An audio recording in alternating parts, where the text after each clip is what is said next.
Don't put your filthy words in my mouth. I will do whatever. And that will be the first words of our new session. Recorded for all envy. Don't put your dirty words in my mouth. And that's an indicator Great. of how this game is gonna go. It probably is. Anyway, welcome one and all. Thank you all so much for being here. And for those who watch post the fact, this is going to be the beginning of Riptide. It's going to be a fun game. I, in my many years of being a DM, have never run a water-based campaign. Oh, you're welcome. That's so sad. It's just one of those things where it's just like, it's always like everyone thinks it's a good idea, and then we just do something else. Not that I haven't had water-based sections of a game, but not a campaign. So, we're all here. We have some returning faces from Whispers in the Dark, as well as a new one who has been in some of our other games. We have... Well, you know what? Why don't I allow you all to introduce yourselves as you see fit? Just give us, what you prefer to be called, your pronouns, and as well as a brief introduction to your character.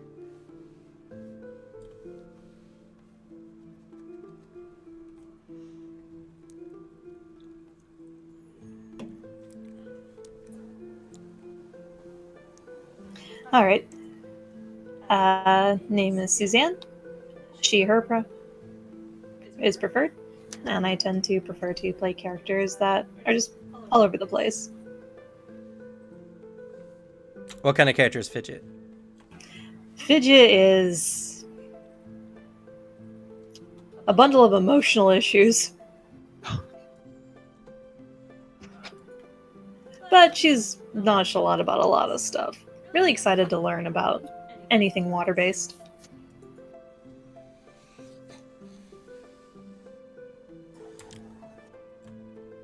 Like, just like the character style. Like, I'm playing a cleric that does this and that. I'm a cleric that is built for close combat if need be, but prefers to stay out of range.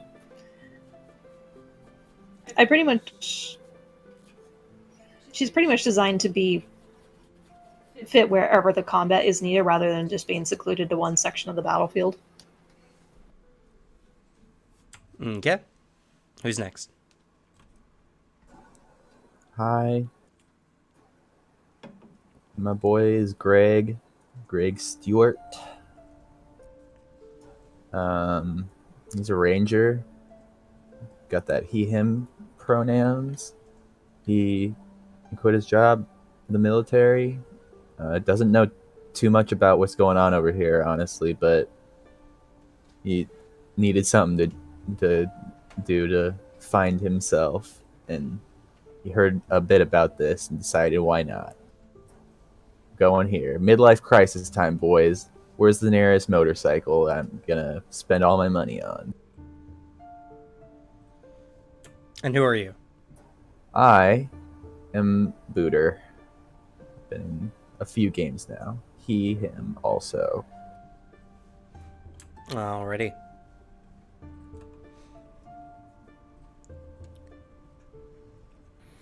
Alright. I'm Devin. He, him pronouns. I will be playing Kilo Tweely.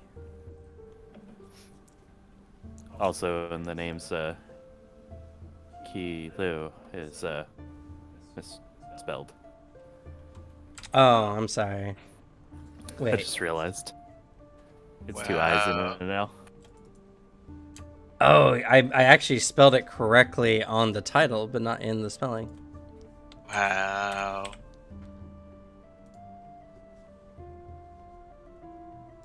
No worries. Fixed. But Kilo is a Strix, very comfortable with, well, land or sea. Is a rogue with a ruffian racket. Has the Horizon Walker, but specializing in aquatic, because I thought it was very fitting. She's kind of rough around the edges. Takes a little bit to warm up to anybody, but once she does, she's a very loyal friend and ally. And has been working around ships and laboring most of her life. Has she, her pronouns as well. Alrighty. Hi, I'm Slug, playing she, her, playing Sylvanas, also she, her. Young, impressionable adult, swashbuckler, who's here because her father figure Greg is here. She kind of also wanted something to do, wanting to be an adventurer, so she's here because he's here.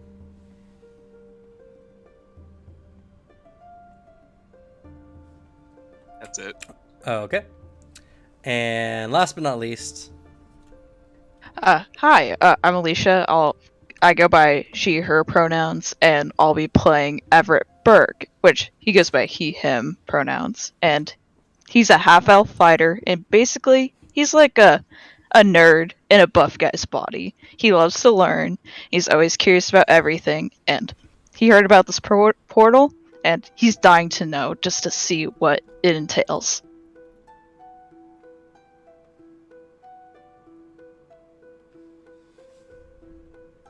all right.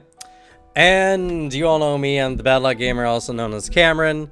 He, him pronouns. And I'm God, and my characters are exactly how I seem fit in any moments. They always are different. So, with that, we're going to go ahead and get started.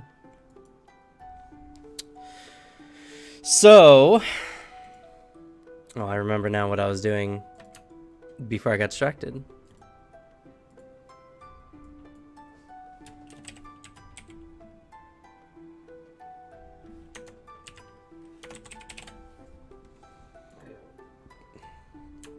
Just a moment, I'm throwing a map for you guys.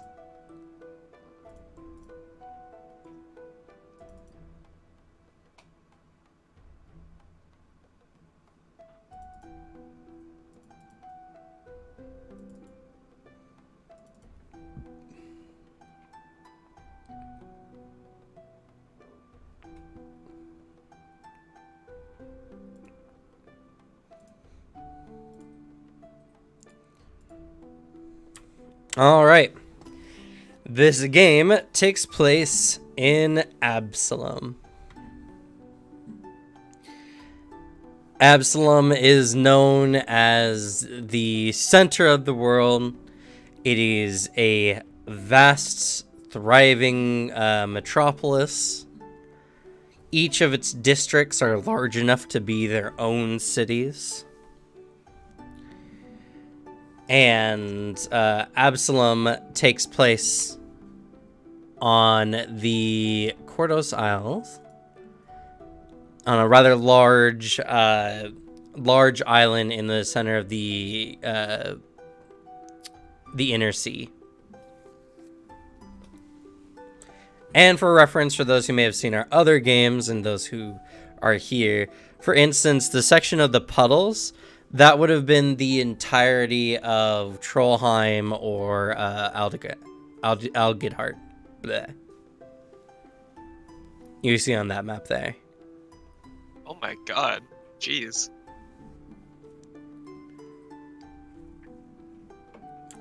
It is a massive city, and being the center of commerce and the thoroughfare to many of the places on the inner sea, peoples of all varieties and kind have gathered in to Absalom. Absalom is one of very few. I think there's only 3 cities in all of, well, cities, quote unquote, nations in all of Galarian that is a level 20 civilization. There's almost nothing you cannot find in Absalom. Now, whether you can get it for a feasible price, that's a different story altogether. But one of the many like centerpieces of all are the docks. Considering that Absalom imports almost all of their goods, the docks is one of the most widespread regions on that map there. It pretty much covers like a large like crescent shape and is probably one of the largest districts in all of Absalom.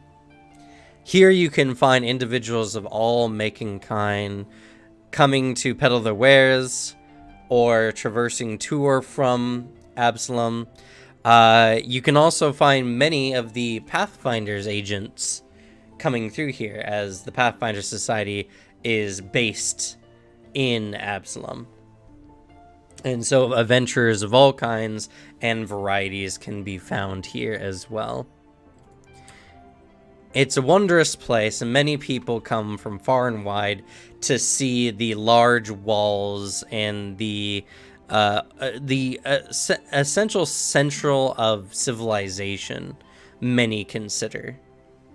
This is also the city that houses the famed Starstone Chapel, or the Starstone Citadel, which is rumored that those who go in and pass the test shall become gods.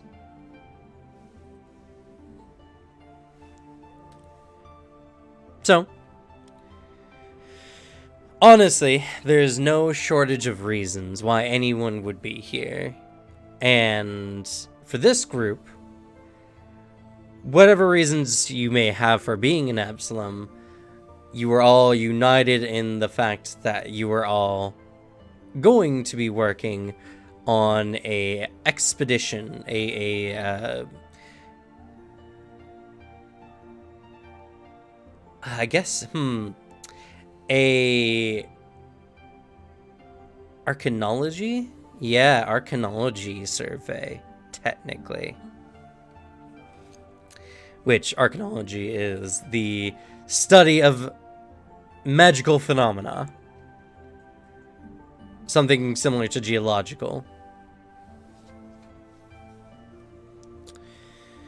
Now, you were either hired by the Elementalist Guild for your knowledge of arcane magics, the elemental planes, or the capabilities of helping in a situation where elemental energies are out of whack.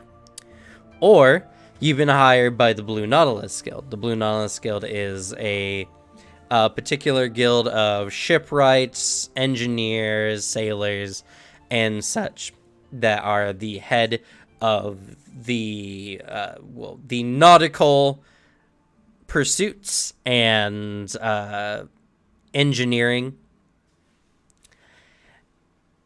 and also one that is constantly on the forefront of the shipping technologies that can be found within Galarian. And you've been hired either as a mercenary to guard the ship, an expert sailor to help with the ship's general functions, or as an engineer, as the ship you will all be riding on will be the newest and I wouldn't say grandest, but the newest and shiniest of the Blue Nautilus's works, as the ship is designed to survive even the most turbulent of waters.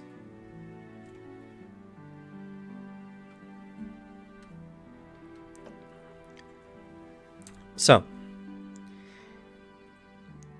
near the precipice quarter, you are all heading to a large shed or warehouse where this new ship is currently being given its last touches, and the supplies and crew are being loaded on. The docks are filled from street to street with carts and individuals of all kinds and make. It is nearly impossible to get through the streets without accidentally running into someone, at least in some point. They are so full and bustling. You can hear the chatter of the crowds, almost deafeningly so.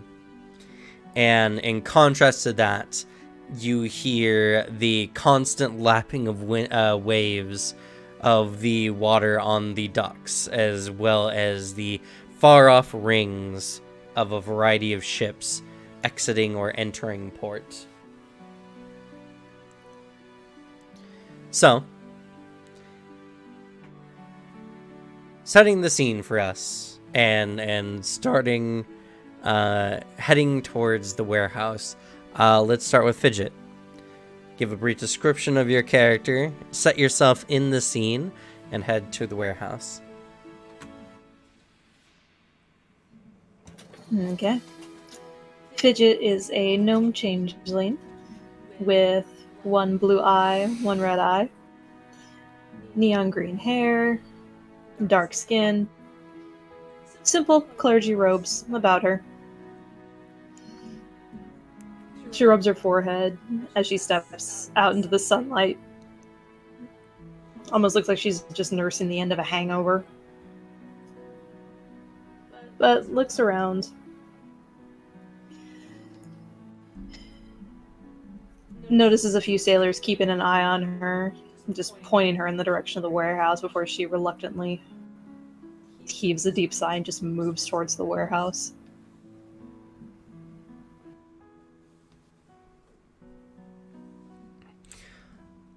As you're marching up, the sound of the creaky boards of the dock below can be heard. You can tell that this dock has been well weathered, and many of the boards have been replaced at intermediate times, giving this boardwalk a very piecemeal kind of look to it. Some pieces are new, some are heavily weathered, some creak loudly, and others sections seem to be quiet. As you approach the warehouse, you see a large shed made of some kind of tin, kind of set aside. It's an enclosed dock, more or less, with some guards out front. A Yosoki and a human looking, and not any serious. They're not like the whole heavily outfitted kind of guards, but they seem to be wearing like a light kind of tan outfit with some marking that indicates their particular like security company, and they do seem armed with short swords and such. And they seem to be guarding a wooden door that seems to be reinforced with iron.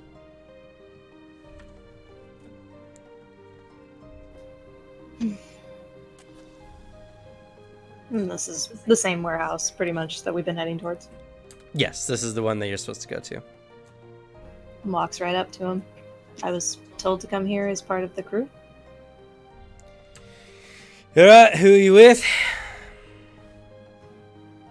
Names shipping company that has her employed for this.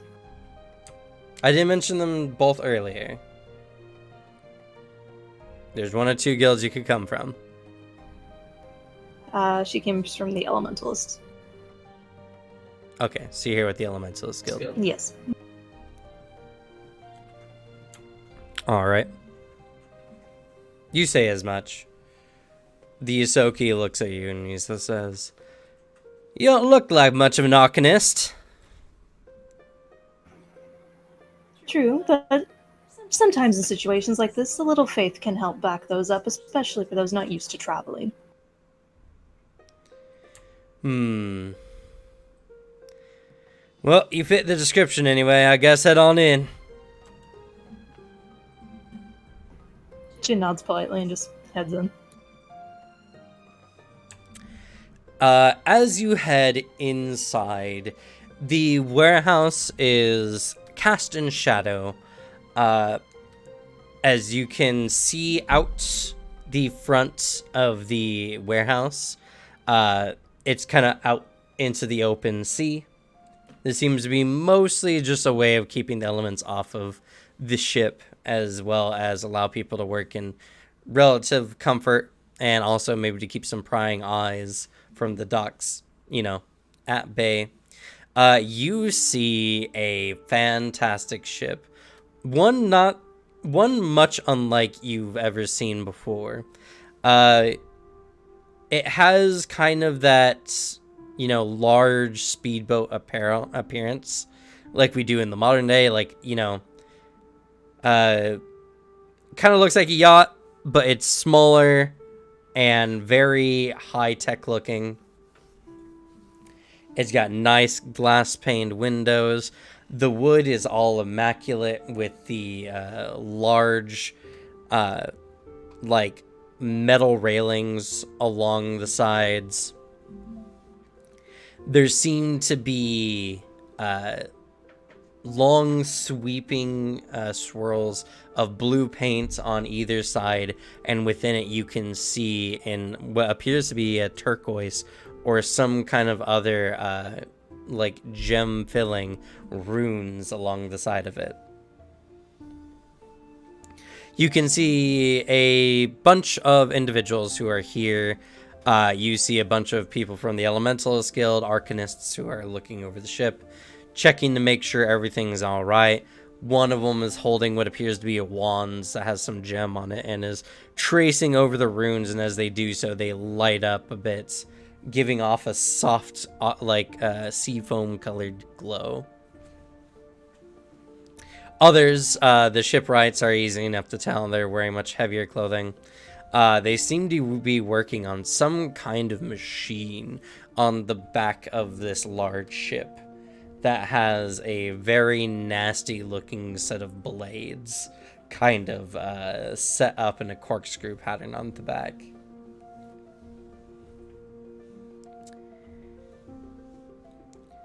It's quite the sight to behold, and just as you're getting lost in the sights, a large man approaches you. He's got a bit of a jolly appearance, big curly red beard. He's strange. He looks almost like a dwarf, only tall. He's about 6'3" or so. He's got that broad features. He got a big nose like dwarves tend to, but definitely seems more of like a human or even larger size.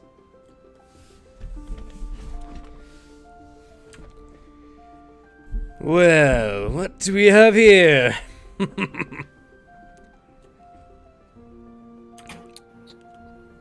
Do they... In the knowledge I had coming here, did this person come up, or any description of this person come up, or is this a completely new person to me? This is a completely new person to you.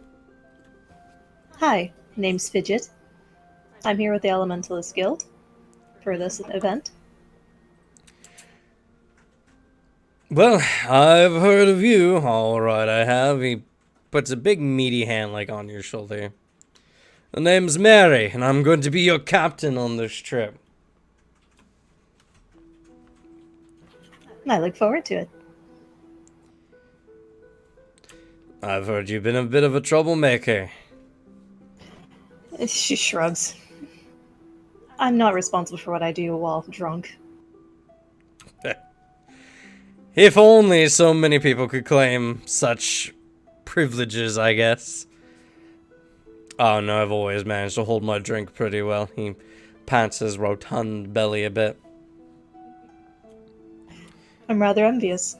Unfortunately, a few good shots of alcohol, and I'm 10 sheets to the wind. Well, sorry to say, but there's not gonna be any drink on this ship. We got some serious matters at hand. That's for the better. I've also heard that you're connected to some deities of the waves, though not your standard kind. Yes, two actually. Lisanessa and Yilamancha. Yilamancha I've heard of someone in my travels, but I don't know this Lisa Nasa. Is she, gonna cause us any problems? No, she's in a similar vein to Yilamancha. Just not as well known. Or remembered at this point. Well, I've always heard that there's something good about keeping, some acolytes of some gods on your ship. I've always managed well enough on my own, but given what we're heading into, I think even we will need the gods' help. Well, feel free to make yourself at home on the ship. Take a look around. Boy, she's a beaut. I have yet to see their equal. As she looks over at the blue paintings with all of the work put into it. She's known as the Sapphire Cutter. I've been told that it's supposed to cut through the waves like no ship before, and I'm quite eager to get my hands on it. And he kind of almost lecherously looks at the ship. Just shakes her head. Alright. Now then. I guess I will see myself on board. Thank you. Of course. Don't cause too much trouble now. I'll try my best.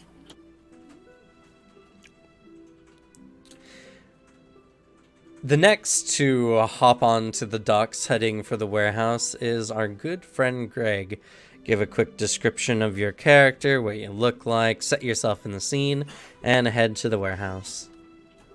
I am a human, pure-blooded as far as I know, and I have a sort of rougher look, experienced waver sailor over here. Got like what looks like wind-blown swept-back hair. Got a nice chin strap beard. I'm graying just a little bit at this point. I got my luggage ready. I'm prepared for a long journey on the ocean waves. I'm probably showing up with Sylvanas as well. Running up behind you. Greg! Greg! Oh, sorry. Sorry, just had to buy some last minute items. Sylvanas, go ahead and describe yourself. Much like her character portrait, red and black hair,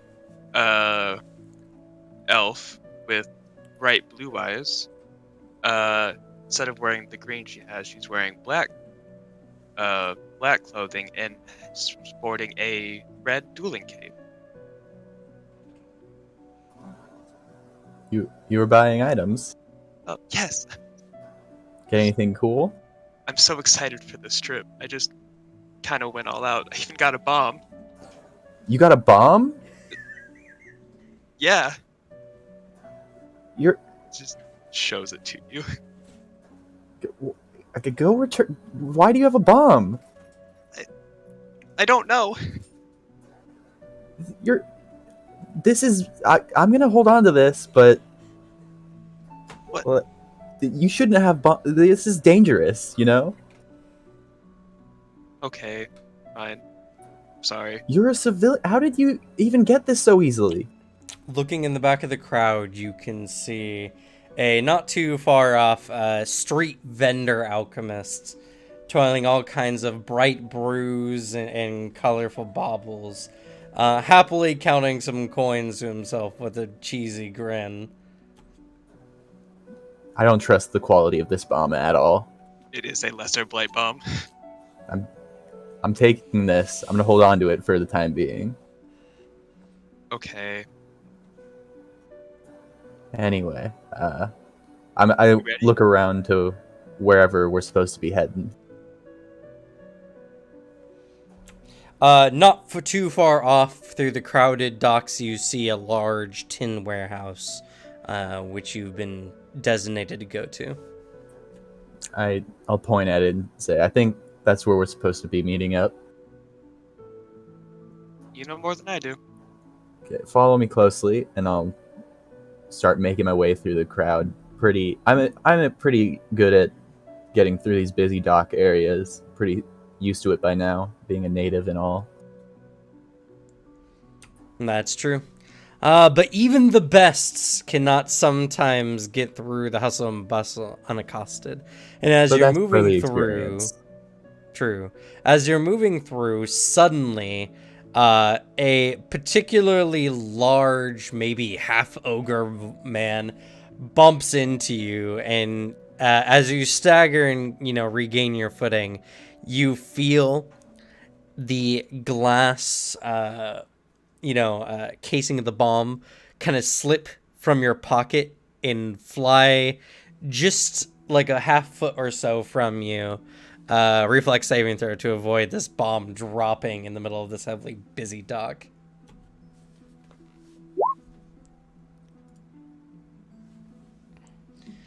Alright. In that short, brief moment, your hand juts out through the crowd, threading the needle and grabbing onto the this vial with the greenish black liquid swishing side to side inside of it.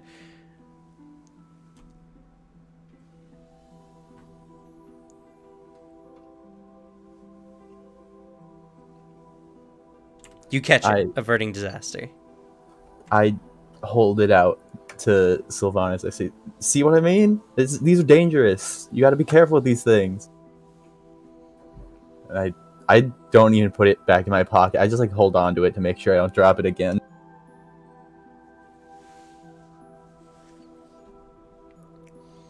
As you both make way to the warehouse, the two individuals at the gate are looking at you, and the guy kind of lifts his nose and looks down at you as he sees some strange vial in your hand.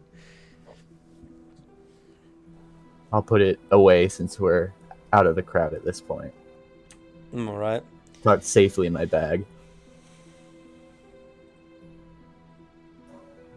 Hi, friend. Is this the expedition?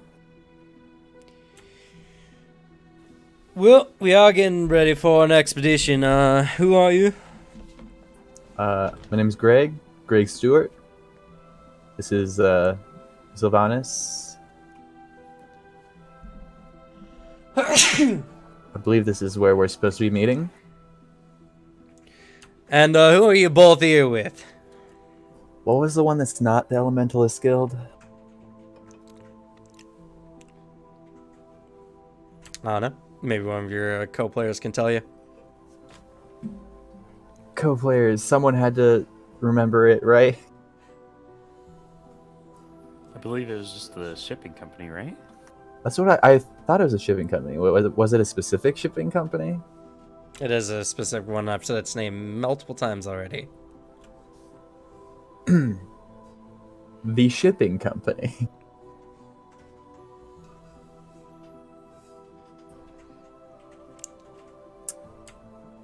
Uh-huh. And which one, good sir? Oh boy. No one knows it? Can I make I know the shipping companies around here. Can I make a society roll or something? I got this. Does any of the players know? I specifically mentioned you're from one of two groups at the beginning.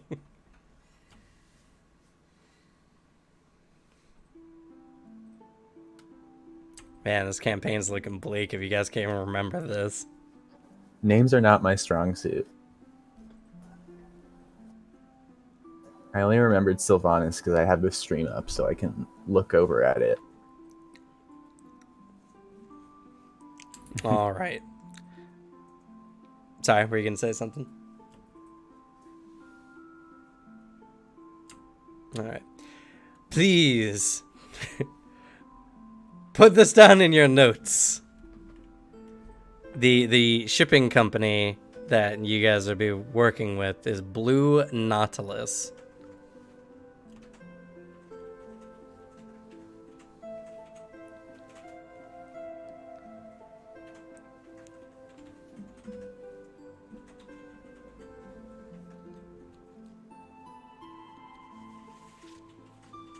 Yes.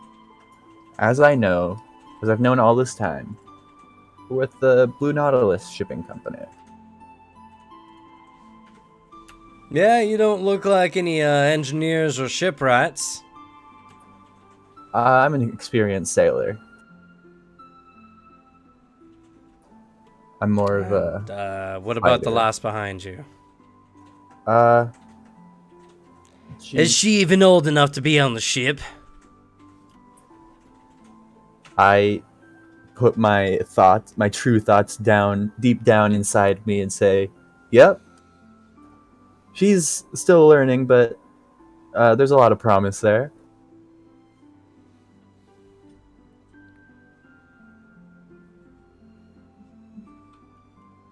They both kind of look around Greg at you, Sylvanas. Hi. She is sailor too. Learning.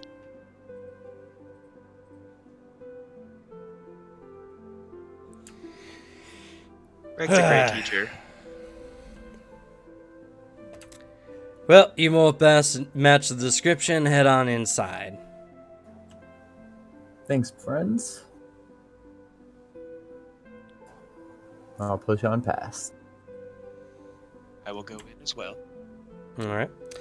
You both enter into the darkened warehouse, and you see the ship being worked on, and the crew, as forementioned before. Mary comes up, and he's like, "Greg, you salty sea dog! It's been a while." Oh, my friend. I'll give him like a big ol' meaty, you know, the like rough hugs where you go in hard and like big ol' pat on the back. Yeah. As you do so, you know this is Mary, or Maritimus is his name. He's a half-dwarf. And a well-renowned one. You may have sailed together on the sea a few times. You know that Mary tends to mostly work the more dangerous missions. While he hasn't said so much himself, rumor has it that Mary was a renowned pirate back in his day, but has since then retired and has kept a more, legal lifestyle. Or at least so the rumors go. Regardless, the man is reliable on the sea, and him being captain is a put your heart well at ease. It's good to see you, old friend. I'm glad someone capable is leading our journey here. Yeah, well, when I was telling them, so what are they called? Them screwdrivers or whatever, who I wanted to help man the ship with me, I said good old Greg Stewart, best on the sea, and by far one of the most diligent, hard-working men I've ever seen, and well, I had to twist some arms to get your,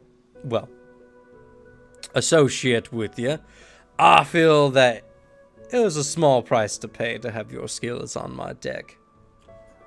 I appreciate the favor, and don't worry. I'll definitely try my best to live up to your glorious expectations of me. Don't want to let you down this time around. Eh. We all know how fickle the sea can be, and, well, it's not anything that I would ever wager a safe trip, even with the smallest of copper bits. And you, young lady, kind of sidesteps Greg and looks you up and down. So, you decided to take to the sea, huh? Yeah. Well, I'm sorry to say, he kind of leans down a little bit. It's not gonna be as exciting as some of your old, Greg and my trips are. We got a lot of the, book types on the ship. Not a lot of rough waves in our future, I imagine. I'm sure with you and Greg around, it'll be exciting enough. Well, let's hope not. Anything that gets their beakers all too twisted and suddenly we have to talk to the superiors. They even rigged the ship so that it barely feels the waves. Can you imagine being on the ocean and not feeling it beneath your feet? What's even the point of being on a ship then? They say interrupts with their instruments or something like that. The only instruments I need are right here, and I pat my fishing rod case. Maybe I'll break out my own gear. We're probably going to be sitting in the middle of the ocean doing nothing while those book types go around and read scales or what have you. Anyway, she's a beautiful ship nonetheless, and I recommend you go around and get your bearings a little bit. Ain't like any ship you've ever manned before, Greg, I'll tell you. He gives you a rough ribbing before smiling at you. That's for sure. I'll get right on that, and I'll show Sylvanas around as well. Give her the sort of rundown on the process. Sure. Head on up. Good to see you again. And then I head off. I follow. All right. As you both board the ship, another set of footsteps can be heard on the dock. Says, Kilo, go ahead and give us a description of your character and set yourself in the scene and head to the warehouse. Sure thing. All right. Well, Kilo is a shorter individual. Let me remember what I said her height to. 1 second. Standing at about 5'5", 140 pounds. She has a very tan skin, which actually matches the same shade as it goes all the way down to her taloned feet. She has one of those more poofy shirt designs with a bit of frill. Wears a cloth-like set of shorter pants that one side has been ripped about halfway down. Whether that's on purpose or by wear and tear, can't really be sure.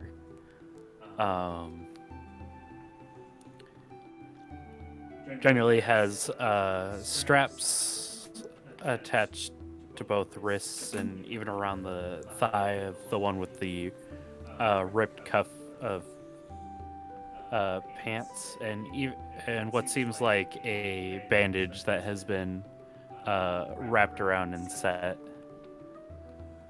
Her hair is done up in a messy bun with two pieces of coral that seem to be holding it together. has white, longish hair. Is kind of missing just the pupil and sclera of her eyes, as they seem completely white. She has a red bandana that's wrapped and tied to the back, with a few feathers and shells hanging off of it. And has a wide set of wings on her back that have a slight curvature with what seems to be like a thin layer of oil on them. And carrying on her back is a couple of spears and then a long spear that she carries in her hand as she walks down the docks. And she has pointed ears much similar to an elf, but instead of pointing upward, they kind of go out to the side and back a little bit. All right, and go ahead and set yourself in the scene.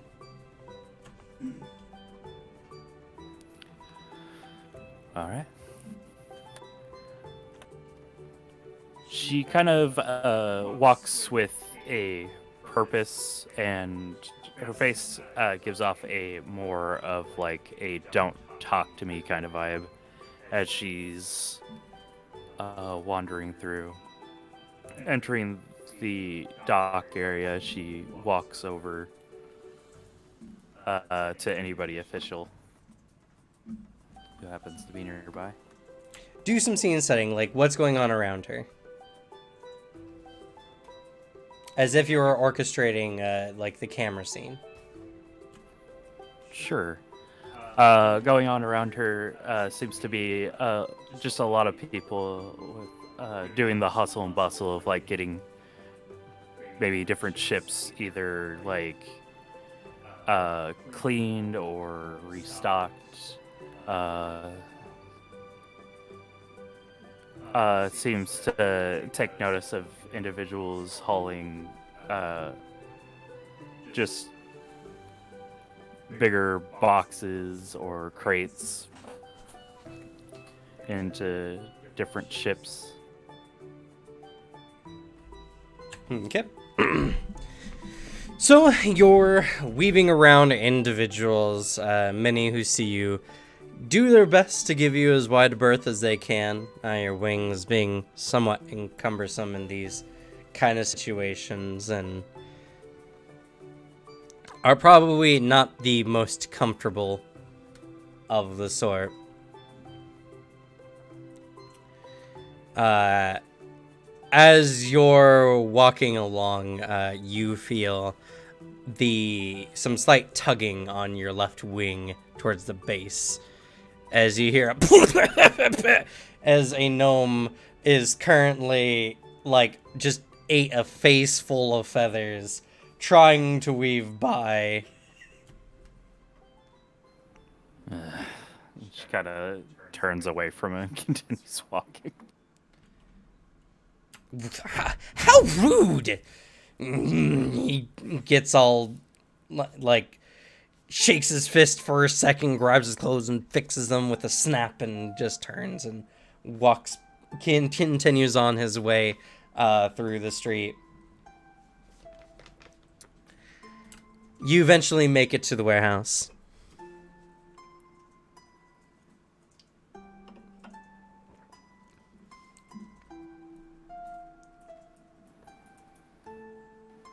What do? You see the two guys there.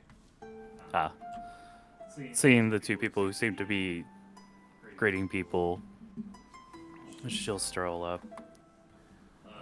Setting the long spear across her shoulders in between her neck and wings.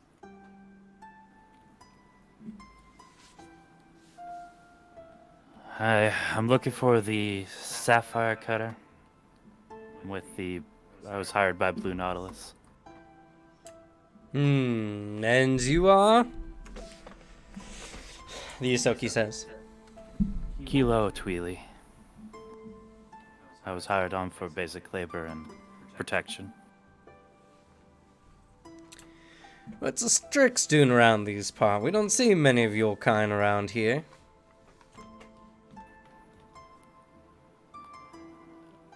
I have a certain love of the sea. Just here for work. Oh, sorry, miss. Don't mind my inquiring or anything. It's just, well, you know how it is. And just, I was curious, you know. He seems to get awkward, and he's like, anyway, go ahead in. As he gets awkward, she gets awkward. He's like, no, I'm bad at selling myself. The Yusoki just, you know, props up and he's just like, oh, no worries. we got nothing against your kind around here. We just, you know, our job is to make sure we're watching everyone who comes through and, you know, gets born out here, you know, he ribs, quote unquote, more like shins the man next to him. Anyway, go on ahead. Yeah, thank you. Continues onward. You get into the door, again, arduous, because the door frames are always just a little bit shy. You always have to tuck your wings every time you enter in any kind of domicile or building. There's definitely a click of the tongue. As you enter in, you see the sapphire cutter and all her grandeur getting all nice and set up, and you're approached by a large man. As Mary kind of comes up and he just says, "Well, I didn't believe it when I heard it, but we're getting a Strix on our ship after all. The name's Mary, I'll be your captain." And comes and holds out a meaty hand for you to shake. There's definitely like a hesitation, but she does extend and shake his hand. Yeah, good to be aboard. He gives you a discerning look up and down. He kind of looks over you a little bit, and then he just chuckles to himself almost and shakes his head.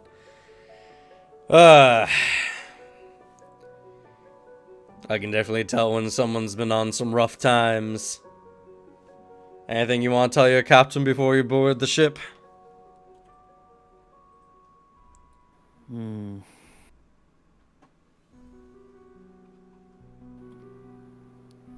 I guess I'll follow orders to a T as long as they're necessary. As Any long as they're extras? necessary.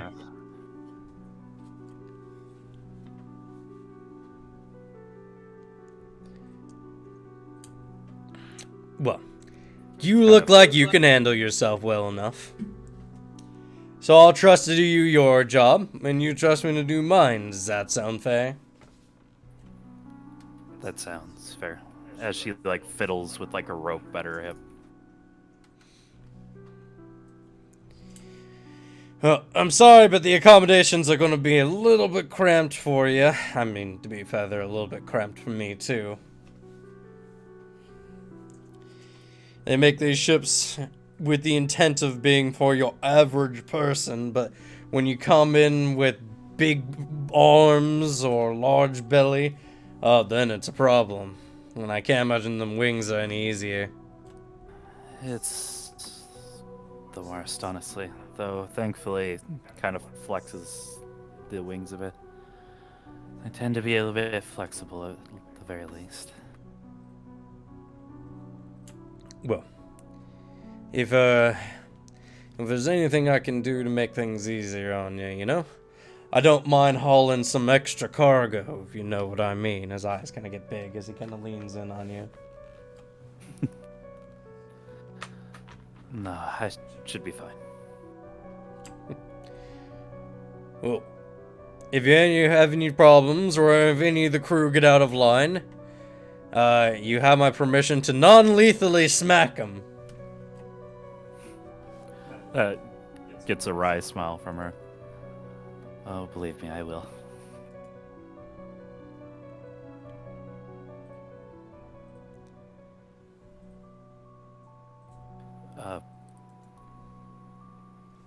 Anyways, nice to meet you, Captain. I'll just. Nice to meet you. What was your name? Kilo Tweely. All right. Welcome aboard, Kilo.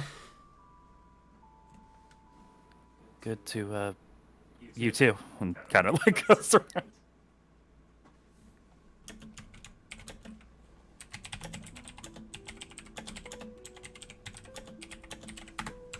All right, and last but not least, Everett, go ahead and describe your character, set yourself in the scene, and head for the warehouse. He's slightly taller than average, about 5'10". He has short, messy, dirty blonde hair with green eyes. He's not pale, but he's a little bit tanner than that because he likes to be outside and inside. And he's wearing your typical armor with dark brown boots, and he is eager to be on this adventure. He's tightly holding his luggage and looking for the exact warehouse, and when he finally finds it, he walks as fast as he can without hurting anybody, and he can't wait to go on this adventure. All right, set the scene a little bit. Describe as if you were watching your character approach the warehouse on like a movie set. What's going on? There's obviously a bustling crowd, and he's like trying to weave through, and he has an eager smile on his face, and he's tightly holding his luggage. He's trying to contain his excitement so he doesn't freak too many people out, but it's like peering through, and he's like he's heading straight towards the warehouse. Heading to the warehouse, just barely weaving through the crowd the best you can. Eagerly as you step forward, you eventually get to the warehouse. And I'll say now at this point, our character art, as probably many can tell, is not our own, but belongs to Paizo, and this is just the character art provided in the books. We don't have artists or enough money to get artists at this time and place, so the character's descriptions might differ slightly from the images you see here. These are a reference point more than anything, and I hope that you all enjoy, and I'm sure all of these characters are going to be wonderful. But as you approach, you see the two guardsmen there. Hello. I heard we're supposed to meet at a warehouse for an expedition. Is this the right one? The human looks at him. Maybe. And who are you? I'm Everett Burke, and I'm here to help out with the ship, of course. He says with a big smile on his face. In what way?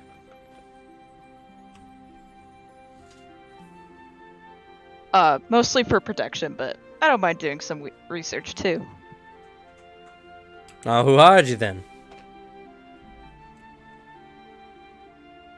Wait, repeat that last part, sorry. Who hired you then? Oh, the Blue Nautilus, of course. Oh, yep.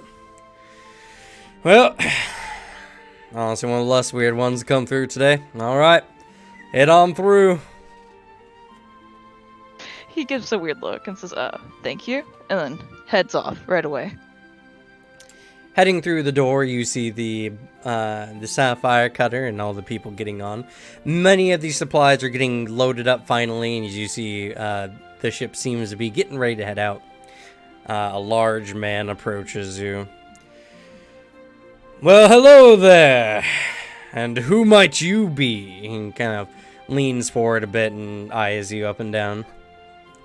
Oh, I'm Everett. Everett Burke. He extends a hand. Everett Burke. I don't remember that name on the registry. You don't? That's odd. Mm-hmm. It's odd indeed. He crosses his arm and looks at you.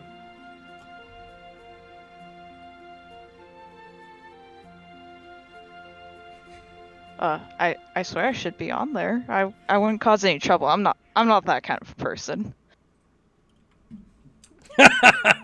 I'm just kidding. He slaps your shoulder. You just look so excited to be on the ship, I couldn't help but mess with you a little bit, lad. I'm sorry. You could tell he was nervous at first when he was talking about that, and then you just see a sigh of relief. And he's like, "Whew. I thought I was in trouble there for a second. You really got me." No. The name's Captain Mary, and I'll be your captain on this journey today. I gotta ask, boy, what's got you so excited to be on this, non-too-thrilling ship, if you ask me? Oh, I used to grow up on the ocean, and nothing's better than the ocean. And I also love to learn, even though I might not look like it. But a new adventure is always exciting for me. I see. Well, do yourself to be useful, boy, and we'll make sure that you get home nice and safe. He nods and smiles. Don't worry, I'll do my best. Oh, I hope so. Otherwise, we'll have to throw you overboard. Wait, really? No, God. This guy, he pats your shoulder and pushes you towards the ship. Load up. Get familiar with the ship. We don't got much time left. Oh, alright. Sounds good. Thank you. As you start heading up onto the ship, you see that the deck is nice and waxed over. You can see the boards are all pristine and made of a very dense wood. The metal that makes up the rails on the ship is a very almost silvery color. And you can see inside the ship's hold in some places through the very nice windows. And you can see all kinds of archnotechnical gear inside, all set up. You see a variety of the crewmates getting the ship all nice and prepped. The ship itself does not seem to require the use of a sail, but nonetheless, a mast of some form seems to be able to flip up from the center of the ship's hold. You've never seen a ship like this before, and it's quite interesting. As you're looking around, you can also see slightly, very almost imperceptibly, etched onto the rails are sets of runes. As you get into the ship and you start heading beneath the hold, you can see the interior is comfy. Too comfy, even. You feel like you're walking into like a premier suite of a nice inn or something like that. There's lots of plush seating about. It's all artistically done with a bunch of gadgets and gears kind of all set up on various tables and desks.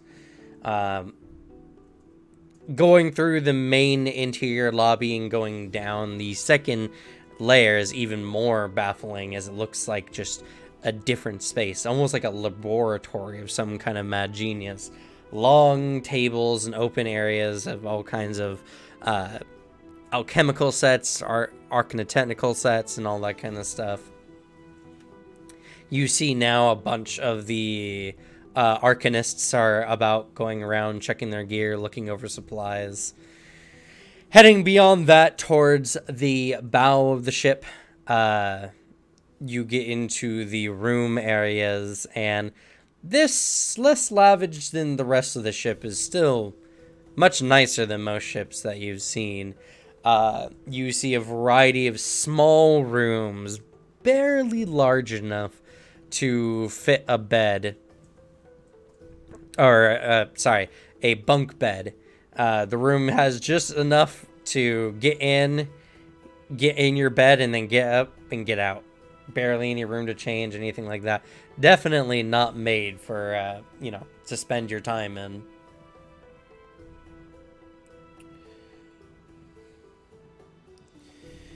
You go and you go to your assigned room.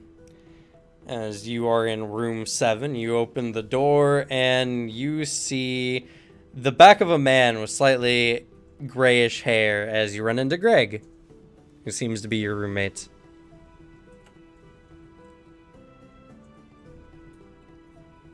Hi there. Oh, hi. Nice to meet you. You as well. I'm Greg. Greg Stewart. Oh, I'm Everett. And he extends a hand to do a handshake, of course. Yeah, big meaty handshake for sure. Oh, nice. Tight military grab. The kind of handshake that is just a death grip. Yeah, for anyone who's like not a firm handshaker, it's a little painful probably. Oh, don't worry. Everett also has a very firm and strong handshake. Oh yes. That set my opinion of you like way up there already. Ugh, I believe at this point you're bonded for life. Yeah. Is that When you go in for a handshake and both people get that firm grip, oh, the best thing ever? nothing better. We gaze into each other's eyes affectionately. I have to ask her, both of y'all single? Listen, even if I wasn't and someone gave me that firm of a handshake, whew, I'd be considering it. Anyway, what's your experience on ships like? I do a little bit here and there. I mostly like to travel around going from different ships. I don't like to stay on for too long, if you know what I mean. I get you. I was military, so not much diversity, but I'm starting to feel the necessity for it. Everett nods and says, "Oh, okay. I get you." I'm venturing out of my comfort zones here, trying to get something more, you know?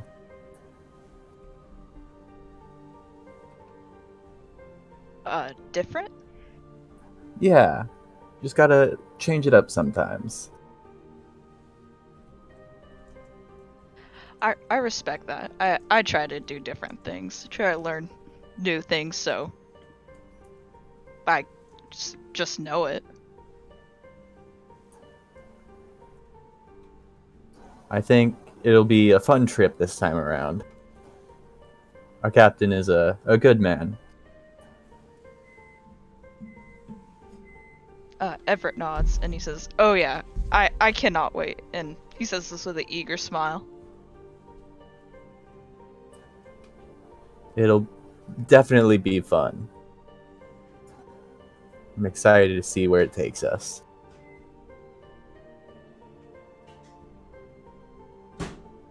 Same here. I cannot wait.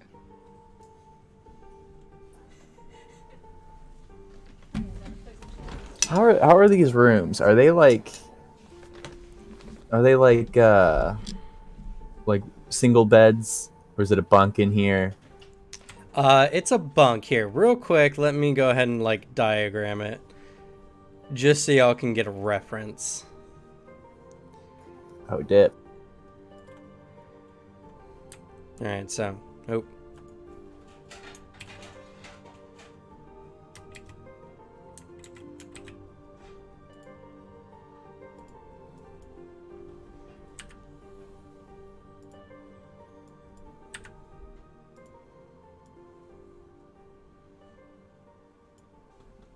All right, so this is the whole room, right?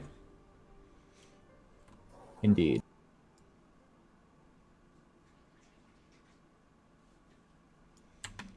And this top part is the bunk beds, and this bottom part is the rest of the room. Ah, It's literally a closet they've shoved beds into. we're having this conversation like shoulder to shoulder with the bunk beds in the wall. Yep. Anyway, I've just arrived, so you feel free to have your pick of top or bottom. I can make do with either. Which one of us is taller? I'm close to like 6 feet, a little under.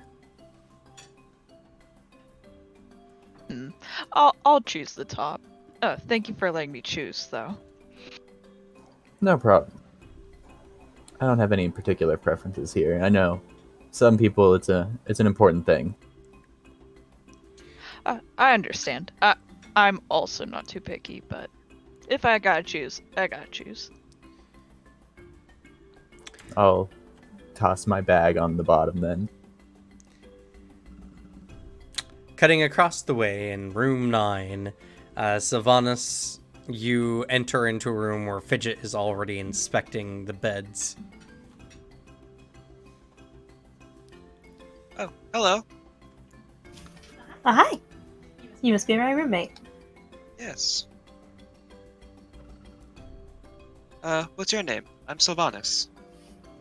I'm Fidget. Nice to meet you. And she holds out a hand for you.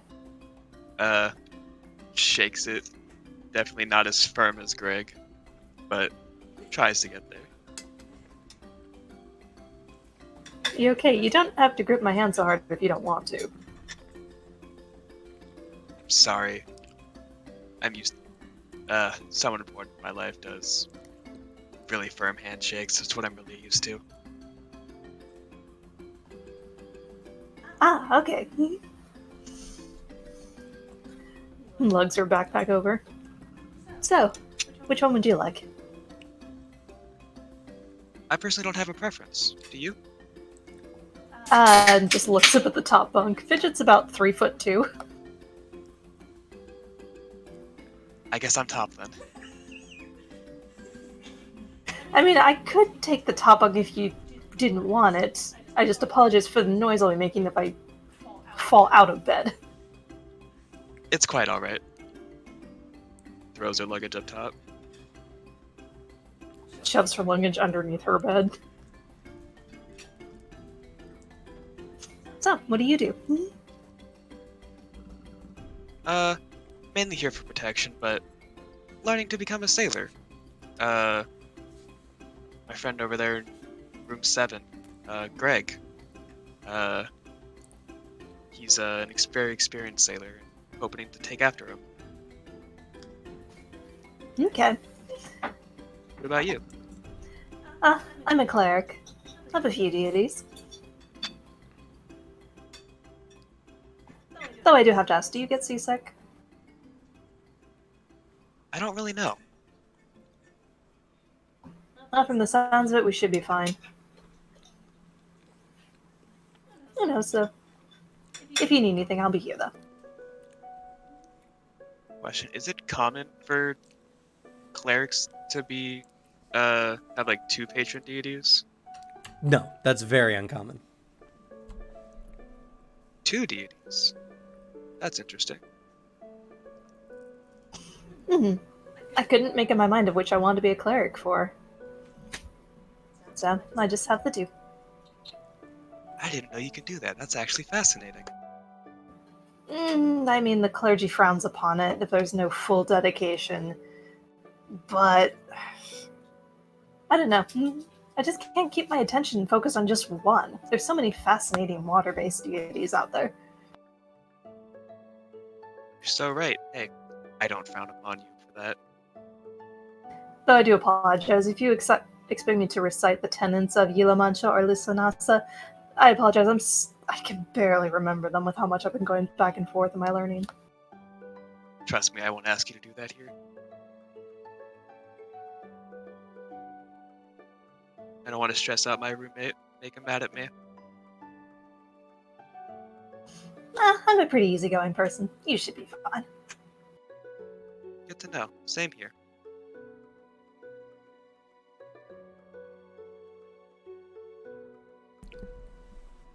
All right.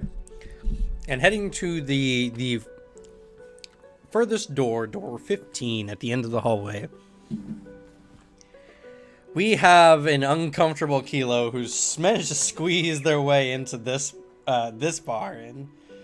And before you is a strange polygonal bunk bed that kind of conforms to the front shape of the ship. It looks a little larger than the other beds standardly, but only due to how awkward the room is in general. It almost makes like a trapezoid kind of shape. And worse yet, on the bottom bunk, you already see someone's set of stuff has been set, relegating you to the top bunk by default. Her already, like, tense shoulders seem to tense up more, but she begins unpacking and throwing her stuff on the top bunk. You're not sure how you're going to rest comfortably in this bed.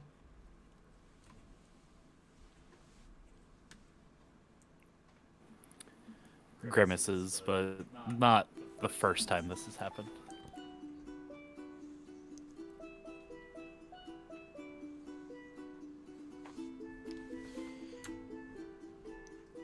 With that, you all have set your gear down and everything, and are free to explore around the ship a little bit before it takes out.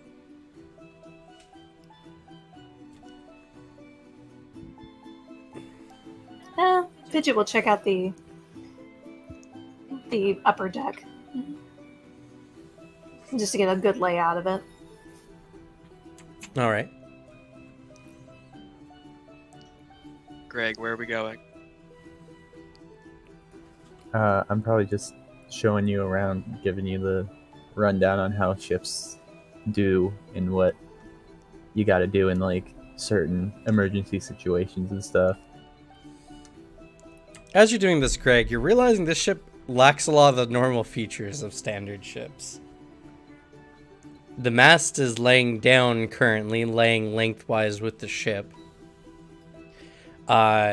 If it has any other masts, you can't see them. No other sails.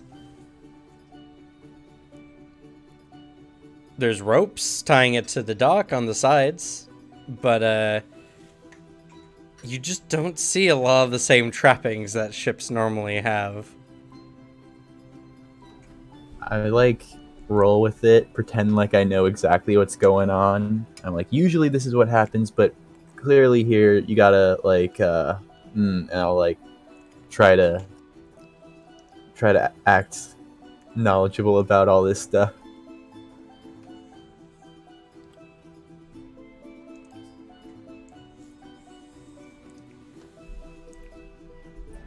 Try to sort of figure it out on my own. Give it over then. The front of the ship, the deck part of the bow, is pretty decently sized. I don't know if any of you have spent any time on like a yacht or like a large boat. It's got a fair amount of space. Probably about 20 people could be standing on it comfortably, give or so. Then you have to walk along the side of the ship using the handrails and a particularly tight walk around until you get to the aft of the ship, where there's another large deck and a large kind of crane kind of set up, and a bunch of nets are kind of set to the side. This part of the deck is very open and very like, there's nothing really here standardly. Though the floor has been pulled up in one part, and you see a bunch of engineers are currently working on some kind of machine beneath the deck.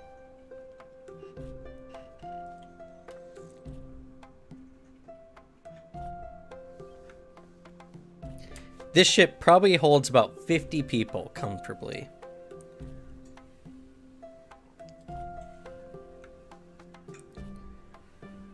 Though, if you know math, you did see that there's only 15 rooms that have probably bunks in each. So, they probably cruise only about 30 people. So it's a smaller ship, right? What's the best way to like reference it if you haven't been on a boat before?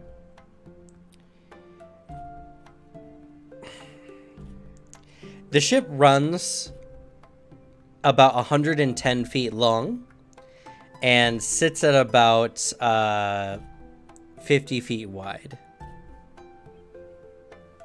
No, not 50 feet. 40 feet wide.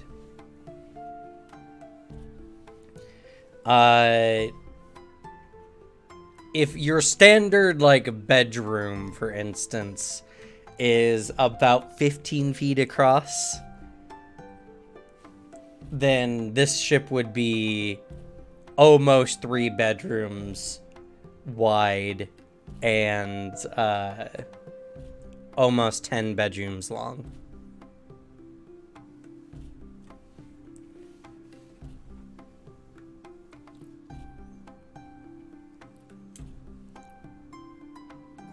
Well, I'm also, as we're going around, I want to find the best fishing spots on the boat and point them out to Sylvanas.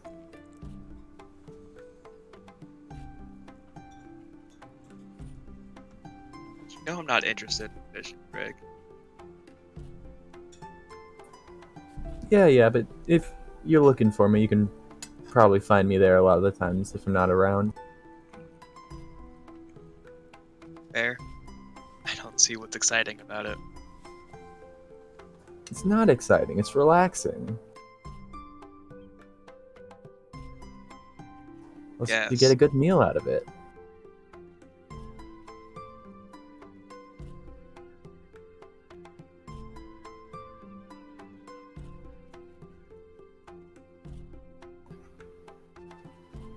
Oh, hey, Sylvanas. Is this your friend? Oh yeah, this is Greg. Hi there. Hi, I'm gonna go Fidget. for a big handshake. Her hand is a lot smaller than yours, so she's not able to do a firm handshake. Yeah. It's probably a bit painful for you. One of the ones where like your bones get like sort of jingled around, you know? Ugh. Crushed a little bit. This is my roommate. Nice to meet you. You're a lot more grizzled than I pictured you from the description she was giving me of you.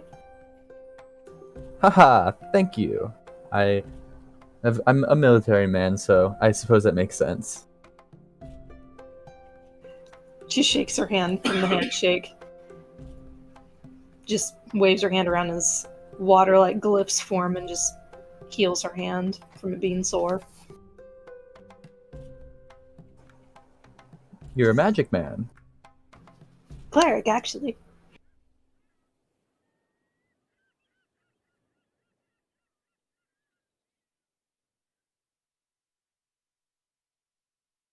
Of 2 different deities. Really? Your voice didn't come through, Cam. This is the roughest example I could find of the kind of ship you're all on. It's like a more modern ship. Techno-magical, but yes. Nice. Ooh. The biggest difference is kind of that pilot house thing at the very front of it. There is a long mast that's currently lying down lengthwise with the ship.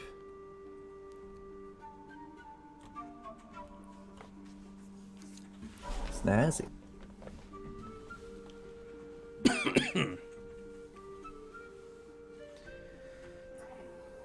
Well, I look forward to our journey together then. As do I.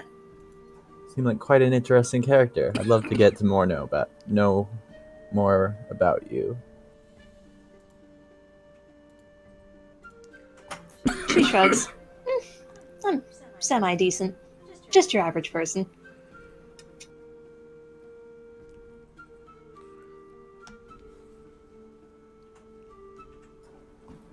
But I will see y'all around. And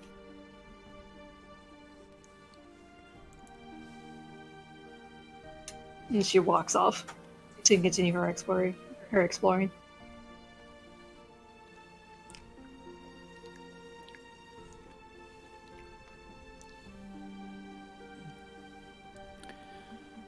Kilo, being in the room for a few minutes after setting stuff up, ties makes sure her rope's safe at her hip and ties a grappling hook to the other. Kind of just like, gotta go meet them eventually, I suppose. Looks back out the door at the long hallway she has to make her way through. Sighs. Begins making her way to the top of the ship. Or top side, anyway. Alright. You do so. Side saddling, kind of strafing through the hallway until you get into the larger second floor. And then up through the lobby and out. As you do so, you feel instantly relieved to no longer be in that claustrophobic space. Extends the wings. It like pops her back. And then refolds them back in. And is going to kind of look for any work that needs to be done. Is there any like any more stuff that needs to be loaded on, or just general labor?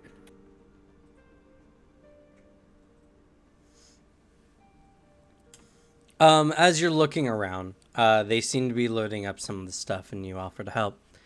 You log on the provisions. This seems to be a multi-month endeavor, at least by the sheer amount of rations and water that you're lugging on.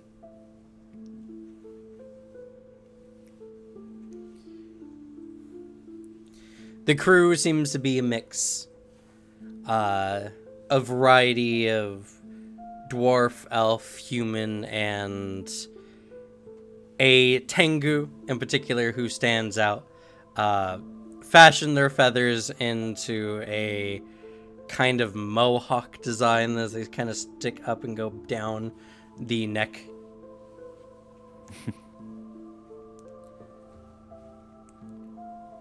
And a variety of arcanists who seem to mostly range in the gnome elf department.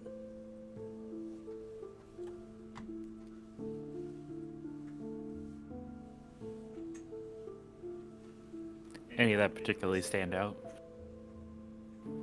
Or just part of the crew? None that are overtly, like visually standout-ish. Outside of Mohawk Tengu. Yep. Just kind of takes a look over the different crew members as they pass by. Trying to keep an eye on proper faces. Memorize people just in case anybody like strays on board that isn't supposed to be here.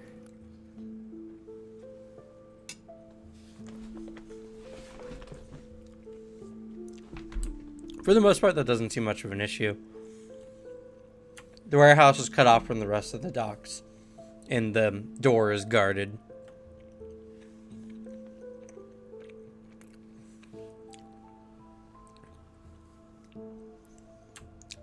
Is there anything else anyone wants to do before the ship gets underway?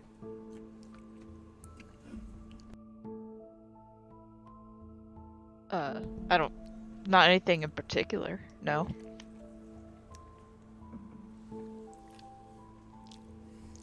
Alright. When everything is said and done and the crew is getting set up, Mary eventually makes his way up the gangplank onto the ship.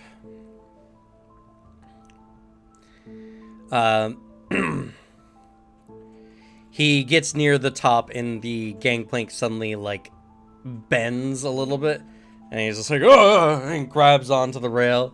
And he's just like, oh, too many pork belly pies. He gets onto the ship. He, like, bends down and picks up the gangplank, which is now, like, twisted on one end.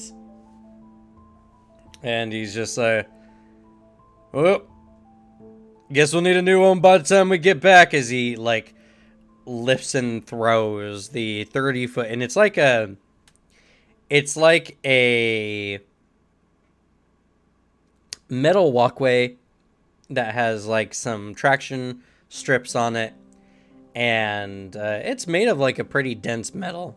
And he chucks it off onto the dock. It clangs really loudly. Many of the at-home crew are scrambling to get the ropes all set up, and he turns on. He's like, "All right, we're gonna be underway." He looks around. Oh, where the hell's the bloody steering wheel? He goes and he sidles along the side of the ship. He's a very big man, and these side stock walkways are just not designed for someone like him. Peter! Peter! Where's the steering wheel? A young-ish looking human man comes out. He's wearing like a leather jacket and has thick gloves on and goggles, and kind of lifts him up. He's just like, it's inside the pilot's cabin. And as Mary kind of like sidles along the side and finally gets onto the rear side of the ship, he's like, pilot's cabin? Is there a bloody steering wheel in my room? He's like, no, that's the captain's cabin. The pilot's cabin is... come over here, you big idiot. He shows him inside, and you know, Mary kind of ducks down and goes inside. Mary, by the way, I found a good example of, the... Oh, God. Is it the Christmas Carol? With Ebenezer Scrooge and all that? Yeah. You know, the spirits of Christmas presents? Oh, yeah. No, That's okay. essentially what Mary looks like. God, he's 10 feet tall. Oh, God. He's not that tall. But Why not? he's just a big dude. I'm extremely sympathetic with Mary and his plight and figuring out what the heck this ship is all about. Ship was made by nerds. He goes into the main lobby area where there's a lot of that techno stuff. And then there's a seat with the steering wheel, and he comes up and he moves the seat back a bit, and he sits down at the wheel, and he looks around. He's just like, so, does the roof here come off, or... It's like, nope. What do you mean, no? The roof doesn't come off, sir. Then how the hell am I supposed to see where I'm going? He leans down, looking out the window that kind of oversees everything.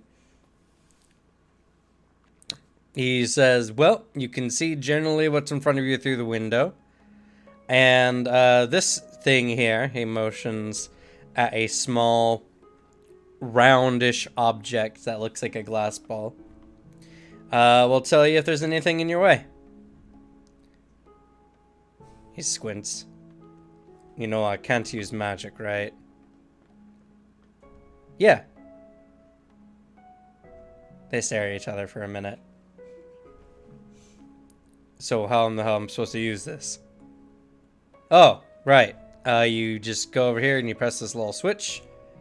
And as he does so, the orb illuminates. And there is a rough image of the ship and the surrounding waters around it. And then, if you just want to skew it, you can just place your hand on the orb and twist around like this, and he shows him, and he's just like, alright, and this is supposed to be better. It's like, oh yeah, totally. You can't see typically what's underneath the bow of the ship or anything along the sides normally, not unless you have a lookout. It's like, well, yeah, that's why we have a lookout, right? Nope.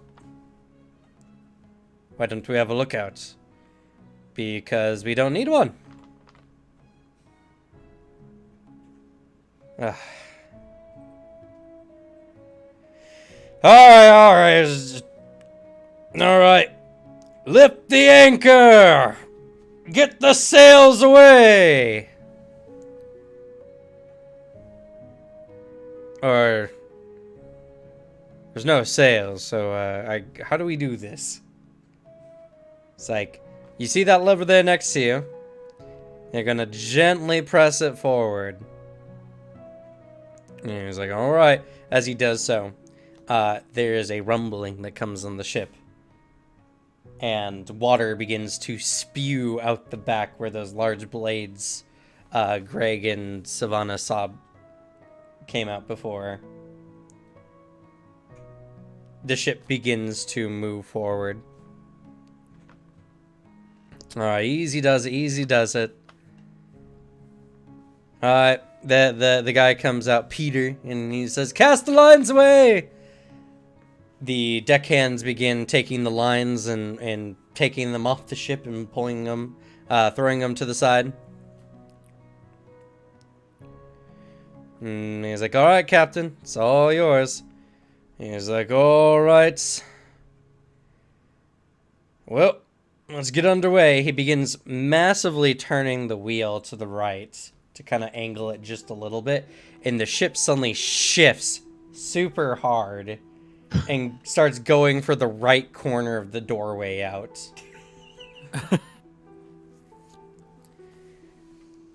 He's like, what the hell's going on? As the ship is about ready to crash into the dock on the rear left and the rear right. Or front right and rear left. What do y'all do? I dive to the floor of the deck. Greg, what do I do? Hold on to something, and I grab the like wall or something. I don't know what's on a fancy magic ship. Stay away from the sides. Grab the nearest thing. Kilo, see, like, the train wreck or boat wreck that might be occurring quickly takes one of the safety lines and wraps it around her waist and braces for impact. Yeah, and Greg like gets real low to the ground, just like crouch down. Lower your center of gravity. Follow the expert. Everett, what are you doing? Everett's braced against the wall that will go with the force, so if he does fall back, he doesn't fall back too bad. Or he's bracing against the wall so he won't go with the force. Sorry about that. Alright. As you all hold on dearly for life onto the ship, it slowly begins to crash onto the deck on either side. It's a little rough, but the ship seems in relatively little damage. The deck, on the other hand, gets destroyed as Peter is running up. He's like, whoa, Captain, you don't have to turn the wheel that bad. And he, like, adjusts. And Mary's just like, why the bloody hell is the ship made like this? And they begin arguing back and forth. As the ship begins to make its way out. And you can look behind and you see all the crew and the people tending to the dock that has now been really messed up by the ship. as you begin making your way out of port.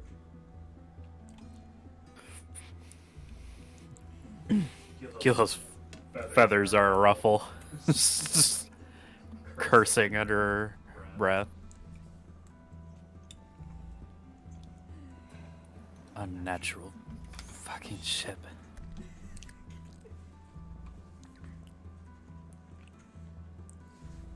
Fidget like picks herself up off the ground, brushing herself off. Well, that was more lively of an exit. Just looks around at the rest of the crew. A lot of the crew is similarly disheveled, trying to get things underway. So mine is slightly shaking.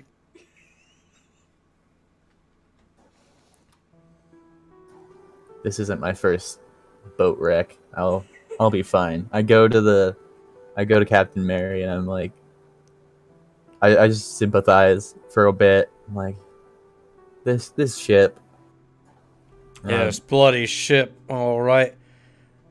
He's the best in the line. He imitates Peter. I think this orb is gonna stand in for a lookout. Yeah, that's what he said. You look in there, and you look and you see the water, and it shows the water for like 100 feet around the ship. In any direction. I think just to be safe, I'll keep an eye out as well. Yeah, go look over the prow and see if there's any damage to the ship. We might have to turn around. Aye, Captain, and I'll head over. Captain crosses fingers that they have to change ships.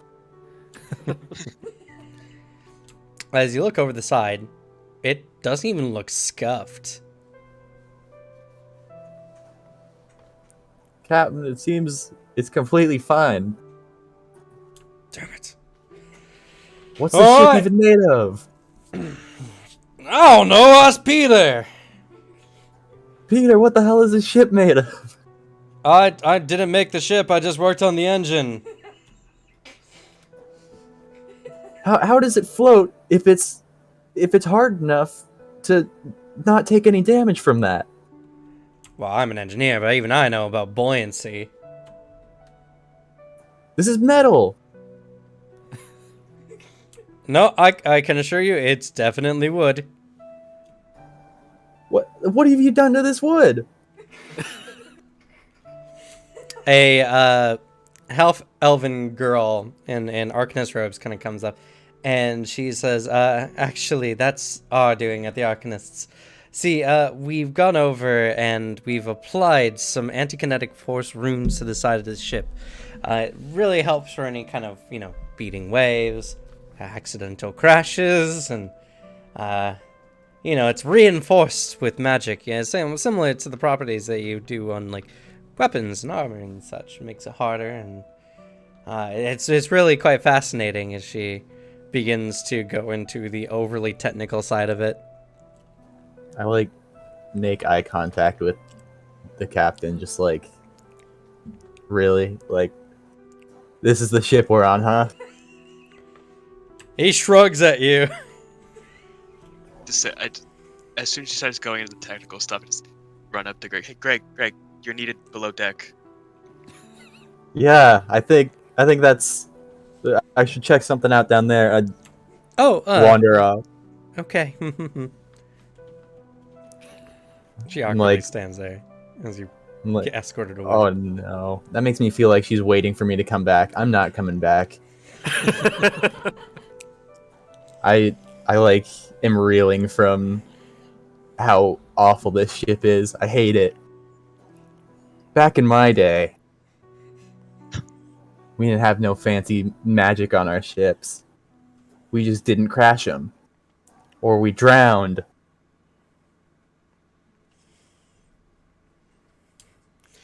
As you're saying this, Mary's like, all right, full sail. Do we put the sail up now, Peter? He's like, no. You just push that lever a little further forward. And he's like, all right, and grabs the handle and shoves it forward. I need everyone to make a reflex saving throw as the ship suddenly takes off. Oh no! Oh, yes! Oh, Rudy, does your no. +1 come into effect here? Is this a water effect? Is it a water effect? You're not actively being affected by water, no. Damn. Also, I don't think I took that one, actually. Oh. Ooh, steady balance is really good. Maybe I did. I don't know. Whoa. Same. Also, fuck, I rolled high. I didn't crit, but got very close. All right.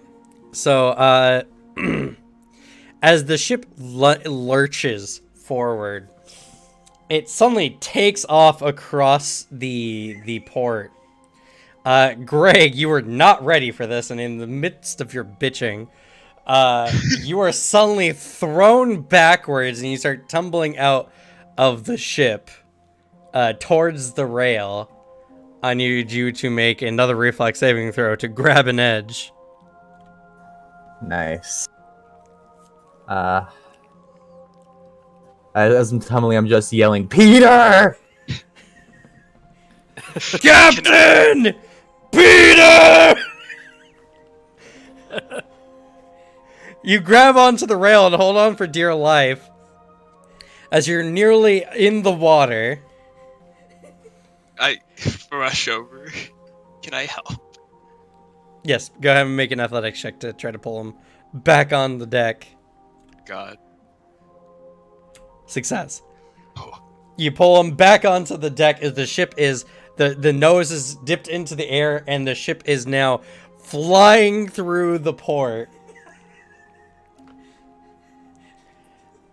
And the Captain Barry is just like, "Ah!" Desperately trying to like steer the ship away from other ships. Everyone's panicking. Peter's like crawling on the floor towards the shifter. Anyone want to do anything in this moment? I want to, like, run over and try to help the captain figure out what's going on. All right, there's gonna be a balance check, acrobatics. I will follow as well. Great. Oh, I didn't want it anyway. That's a crit if it's a normal success, too. As you're trying to make your way, the ship is just it's tilted. You're struggling to get on. Savadas, you catch Greg before he goes tumbling out of the boat again. Eventually Peter like pulls on the lever and the ship slows way down as you hear the of the water being pushed to the side. Are we all flung forward? No, it's a pretty steady decrease. The water kind of cushions it. Okay. You just hear from over the edge, Peter, you son of a... It ain't my fault, it's the captain! And Captain Mary's like, I'm turning the ship around. There's no way I'm going to open sea on this thing. This captain knows how to work a ship. This is the ship's fault. As he begins turning the ship around, and Peter's like, no, Captain, we were told to use the ship. And they start fighting over the steering wheel a bit. He's like, I'm the captain of the ship. And Peter's like, you're just a big crybaby. We can't get used to new technology. Why do we need new technology if the old one worked just fine? Because what it's he said. better. I'm not gonna argue with you all. We have a job to do. Keelho's gonna make sure nobody else fell off the ship. Or almost fell off the ship. Make a perception.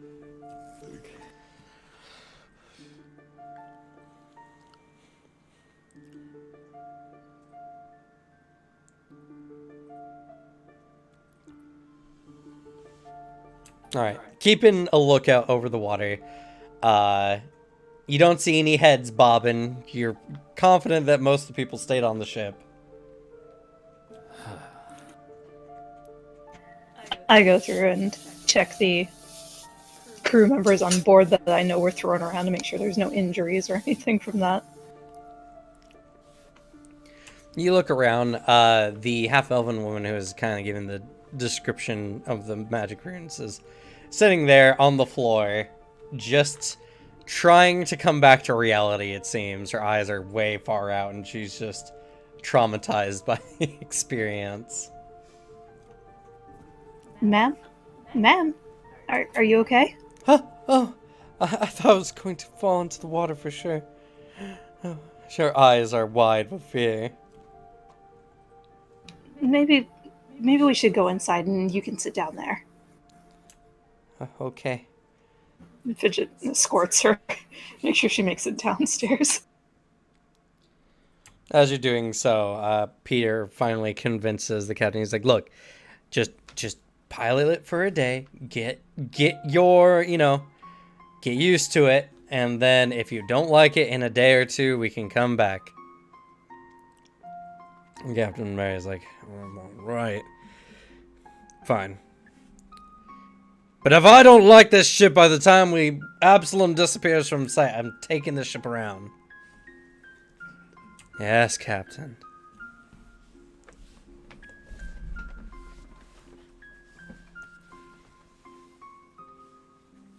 I gotta say, this poor man, he's like, this is my pride and joy, and then someone comes in and absolutely throws it all into chaos and starts blaming him.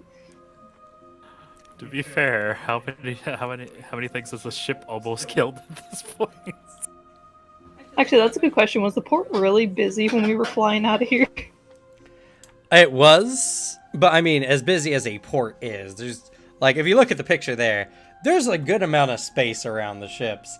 And because of how fast your ship was going and how much it can turn on almost a dime, it was able to easily navigate around them.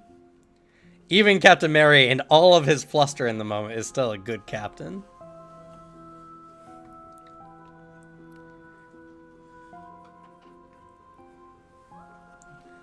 I go up to the captain. I'm just grumbling about everything. I'm like, if anyone else was the captain on this ship, I would jump overboard and swim back myself. I swear. If anyone else was the captain on the ship, we would have jackknifed through one of the other ships in the port. That's for certain. We'd be joining the graveyard if it wasn't for me. Well, there ain't no ship on these seas that I can't pilot. If there were, that ship wouldn't be suited for this seas at all. Well, it's true. The more he gets used to it, the smoother the ride is. The ship glides through the water like a hot knife through butter. I hate it. For those who pay attention, even when like a small wave comes up against like the bow of the ship, it gets splattered as the runes seem to, like, with force, prevent any kind of disruption in the ship's, sailing.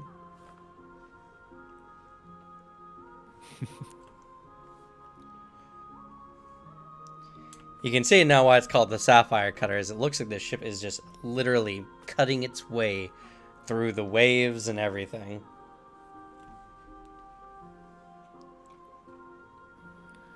As things ease down a bit and Kilo can have like a sigh of relief for feathers settle down. Alright. Back to work, I suppose. He's gonna go around and reluctantly takes off the safety line, but does so. How's you doing, so? You see a half-orc crewman talking to the Tengu from before. He's just like, "Ajax, I thought you were our ship's resident curse eater. You've been doing a bloody damn poor job of it since we left port, haven't you? Look at all this misfortune. The tank is like, I'll shove some misfortune down your throat, you green guild. They begin fighting with each other. And before he finally steps back, he's just like, look, I don't know what stories you've heard, but us Curse Eaters are not designated to prevent all catastrophe.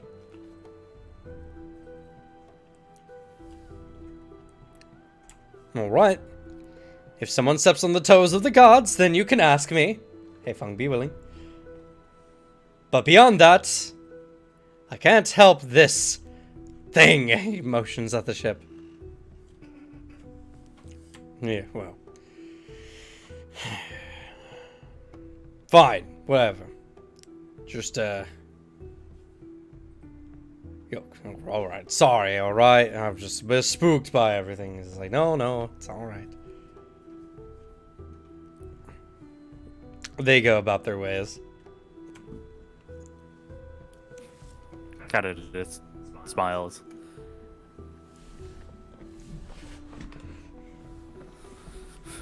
Looks over the ship and then wonders how cursed this ship actually is. But kind of shakes it off and continues.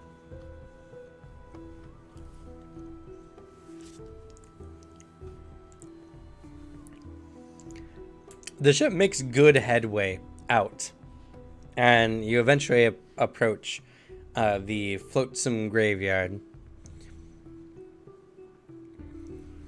an area very notorious for the ship debris that can be found within its waves.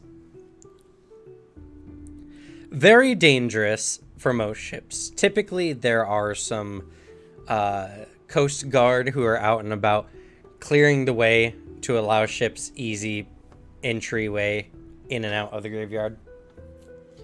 But it's an area that's notorious for ending trips before they begin, as a ship hits some beneath the wave flotsam that does some heavy damage to it.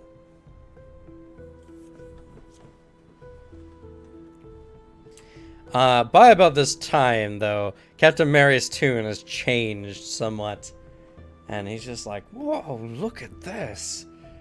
There's this orb here. It shows me where all the floaty bits are. I can see them. You're, like, squinting down at the orb. With this thing, I wouldn't even need to look out the front of the ship. Hey, Greg, come take a look at this. I'm coming over, but I'm so reluctant to like it. He shows you like what it does and everything, and he's like, "All right, hey, let's test something out. Yeah, go stand on the front of the ship and tell me if we see any flotsam." I'll go do it.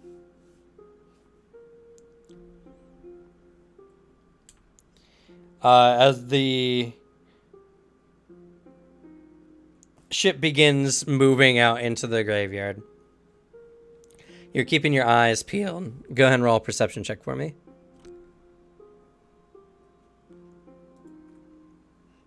God.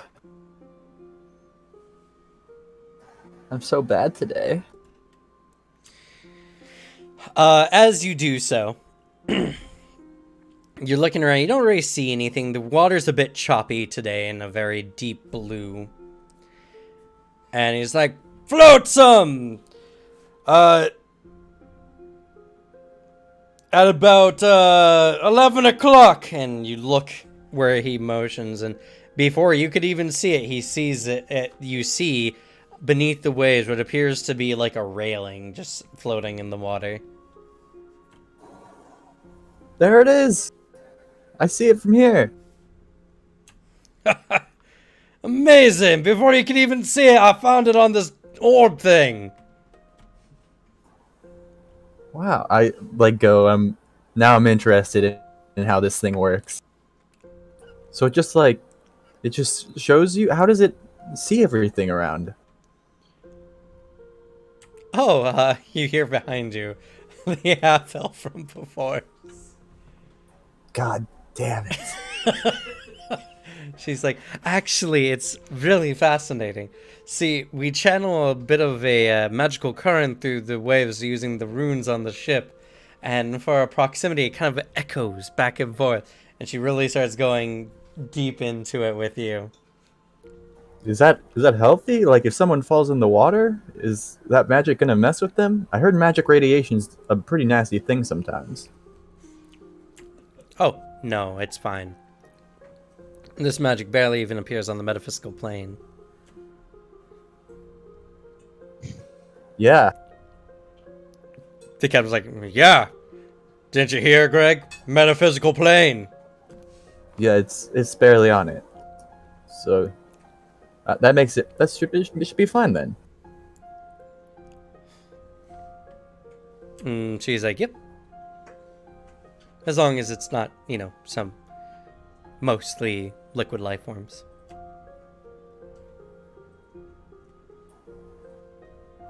Or Wait, anything so that I liquid guess that life? has non-detection on it. Oh, Yeah, I mean- non-detection, he elbows you. yeah. I mean, we all know about that. Obviously.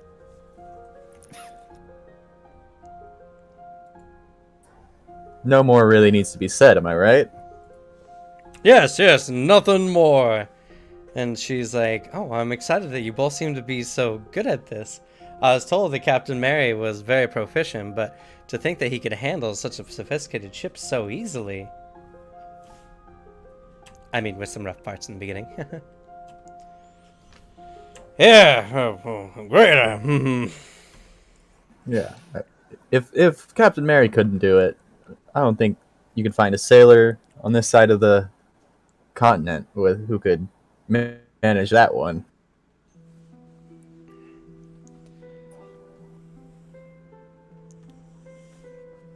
Yep. What you said. Seemingly satisfied, she goes below deck.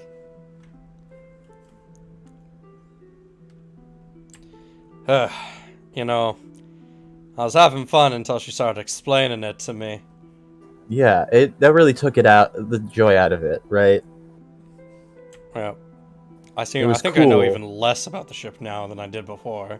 Yeah, like it was cool before, but now it's like homework.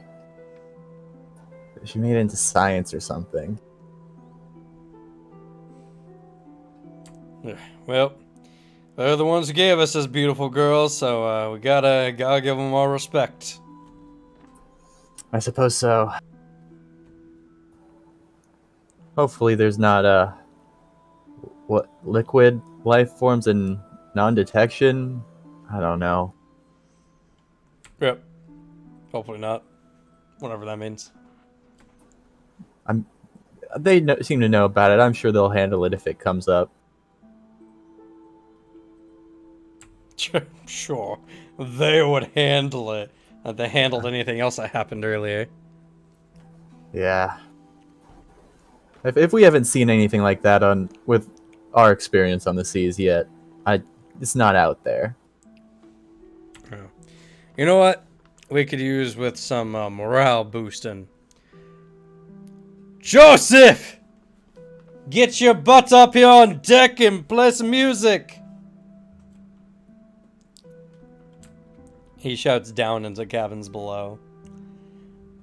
After a good long minute, a lanky shadow begins walking up the steps from the second level. And out from the second level walks an incredibly pale, elven-looking man. Very gaunt features. His hair is black and kind of stylized strangely, like it curves back into almost like a pair of horns. He's very tall, even taller than the captain himself. He looks very dour and morose. Alright, Captain, I'm here to play music. What? I'm here to play music. Well, then get to it. All right. He goes out and sits down on like the edge of the ship and pulls out a fiddle and begins playing music. And despite his very dour exterior, a very sweet, lively, almost Irish tune kind of comes on over the fiddle. And it begins ringing through the ship.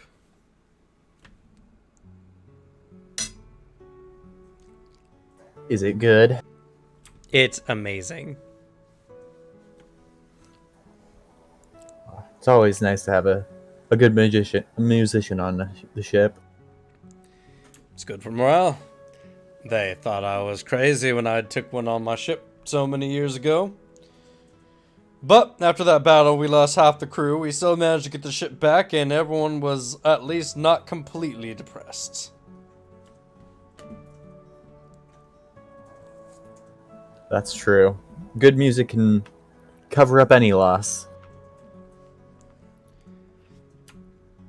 Well, they also say that good music soothes the sirens and stops them from haunting your ship.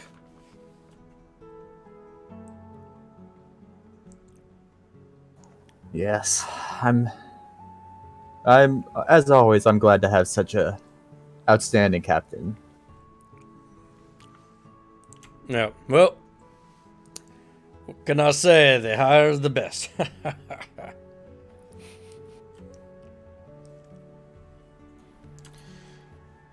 Well, it's gonna be a bit of a long trip, so I guess sit down and relax for now.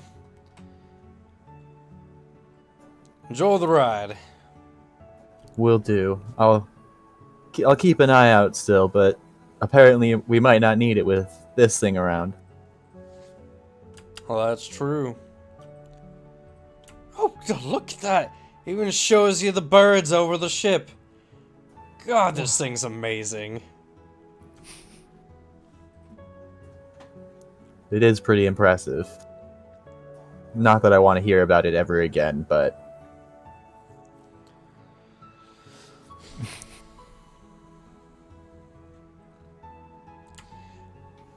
All right, we're at the little past the halfway mark, or way past the halfway mark, I guess, given when we started.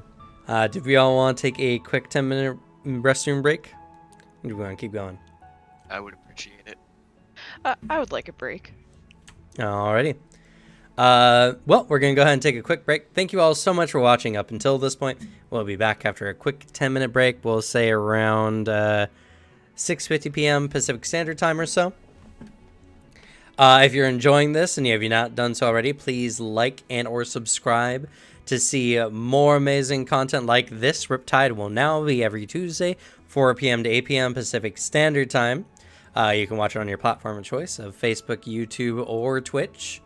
As well, you can join us in the description or below on Twitch in our Discord, where we talk all things tabletop. Our community is always growing. And for some of my games, I also recruit for my Discord first. So if you want a chance to possibly play with us in the future, you can check us out down there. But with that, we're going to go ahead and take a quick 10-minute break.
All right, we're back.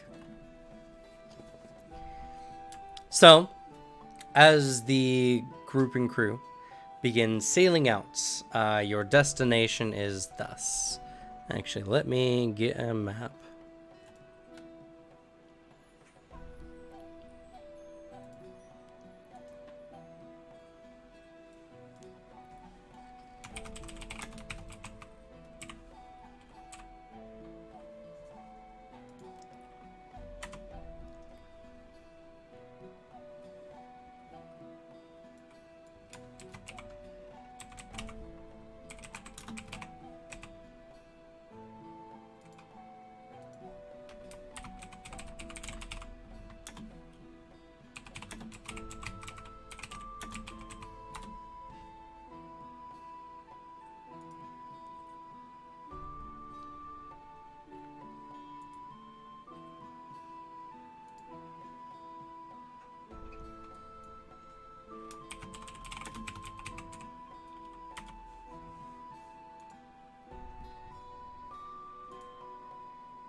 All right.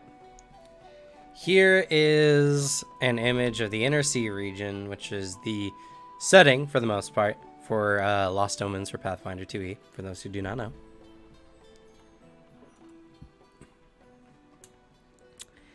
And right here, what we got is you guys are heading to the west from Absalom, out through the Inner Sea region, and you're eventually going to go to the Arcadian Ocean. And somewhere, just off the point of Old Chiliax, out in the middle of the high sea area, is where you're going. Now, it's not known exactly where it is, but it's essentially located somewhere in that region.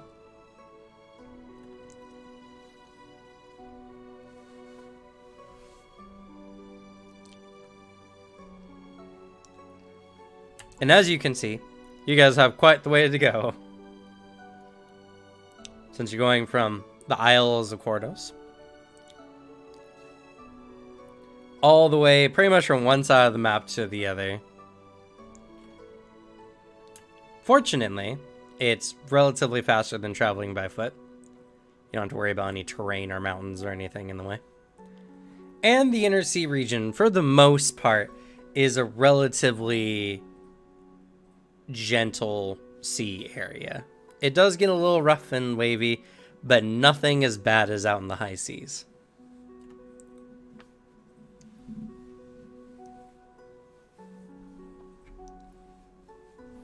Fair.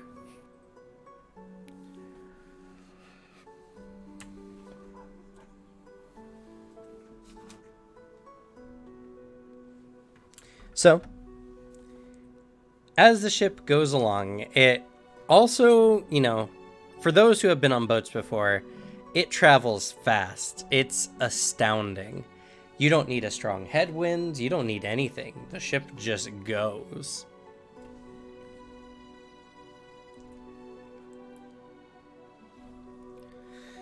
And due to the nature of the runes on the ship and everything, it's a super smooth ride.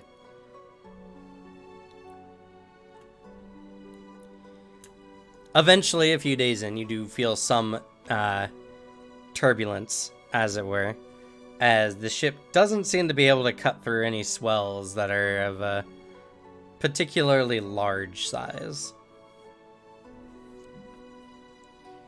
instead just coasting over it and then back down, the ship taking on that rhythmic up and down that many of you seagoers are familiar with.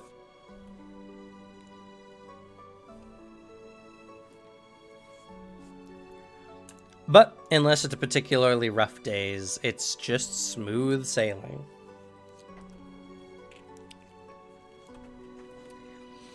Even on a particularly stormy day on your travels, when the rain is coming down hard and the water's really choppy, the ship is just eerily still as it's coasting through this, blasting through the waves.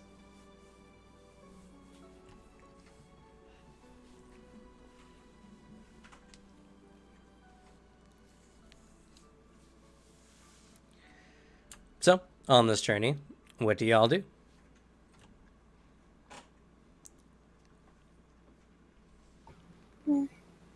Fidget pulls out a few skeins of yarn from her pack and just starts idly crocheting whenever she's not wandering around being social.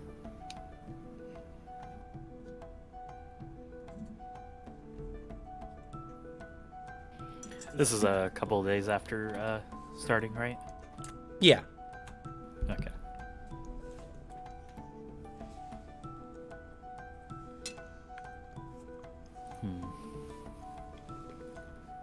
Seeing things are a little bit more peaceful and easygoing.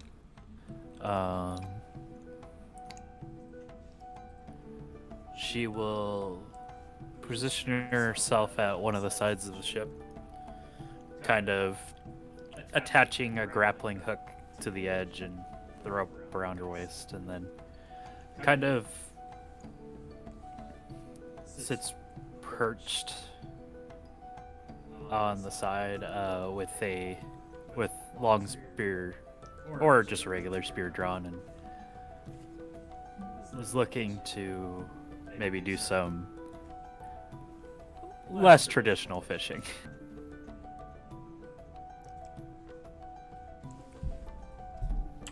Right.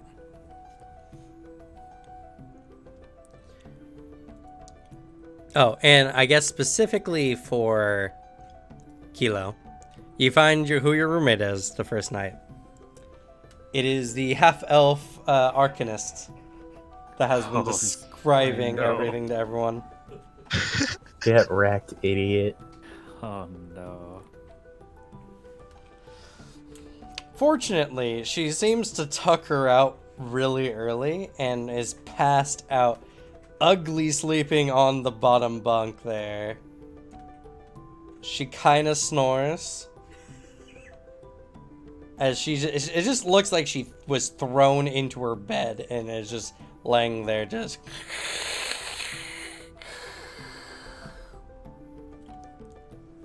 Well, I haven't quite experiencing her go on like a tangent. Kilo will just kind of look at the individual. They don't look particularly ship-worn, do they? It's...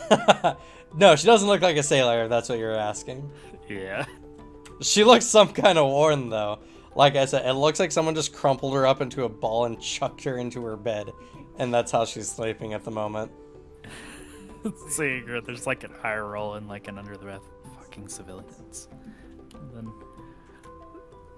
probably like this awkward trying to get onto the bed without waking the person up.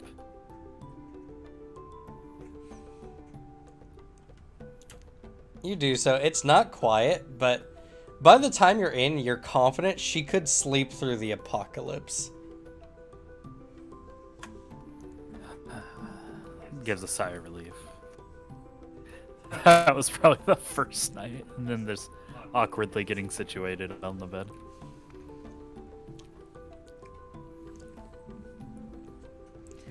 By the time you awaken the next morning, she's already gone. She's very much an early to bed, early to rise individual, and she throws herself into her work.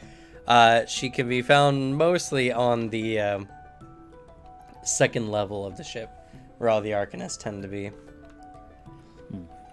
Now I know what level of the ship to avoid.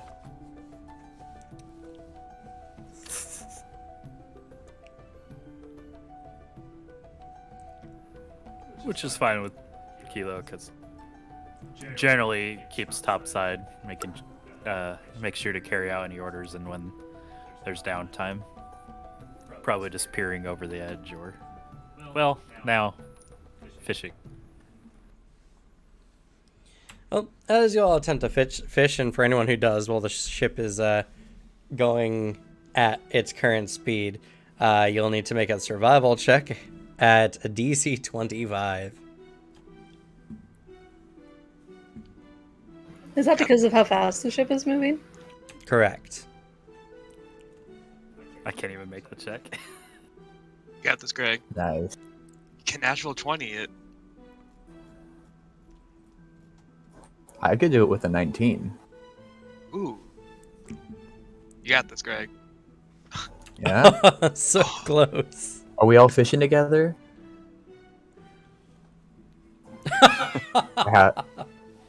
I have a hero point, though. You want to use your hero point? I'll do it for Greg. I'm fishing. I just, like... I drop the line in and it immediately snaps as it on the water pressure just fucking blowing past us. Like, well, You see Everett, and Everett surprisingly manages to catch a fish on the line for the moment. As you see what appears to be a large sailfish is quickly being pulled along with the ship on Everett's line. I'm going crazy. I'm like, yes, you got this. Everett, He's- describe for us this battle with the fish. He has this intense look on his face. He's absolutely struck. He's just pulling back and forth and back and forth, and he's pulling with all of his might, like bracing against the railing. And he looks like he's struggling. Definitely. He's just like, oh my god, I just didn't expect to catch anything immediately. All the other fishermen just look at you with daggers in their eyes. I didn't expect to catch anything immediately.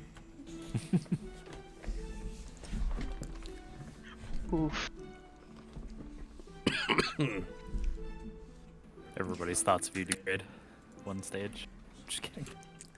It's an intense battle going back and forth. You're pulling onto this fish, and just as you feel like you're starting to make headway, your line gets tense and snaps as it gets away. No! No! I was so close! Dang it! I pat you on the shoulder and say, it happens to the best of us. It's alright. Maybe I'll have better luck next time. Or maybe I need stronger line. As you're all doing this, you hear very sorrowful, moroseful music from Joseph playing on his fiddle to go with the tune. I take my bucket hat off and hold it over my heart respectfully. I look down in a moment of silence for the failed fishing attempts.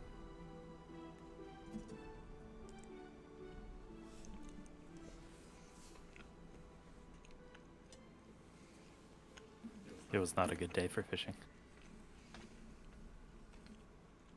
It's just not a good boat for fishing. You're probably right.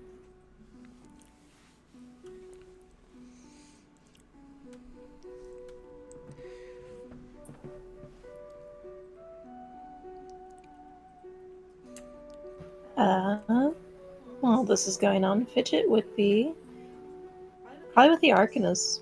Just curious, trying to learn what they're doing. Nerd. Well, if she's going to be providing them religious stuff, she may as well know what they're up for. Religious Well, nerd. For the most part, They're dealing with all kind of like archnotechnical machines and such, reading spectrometers and seismographs, and it's interesting, but it's very complicated. Is stuff like this commonly seen in Absalom, or like specific to like guilds and stuff like that? I wouldn't say it's common, but it is seen. Absalom even has a, I think it's called Inventor's Day. I don't have the new book yet. I've seen the image, but I don't have it yet. Where they run like a special event for all like the inventors and the revolutionary engineers and all that kind of stuff. So it's not like it's completely unseen, but this is some pretty high level Arcanist gear.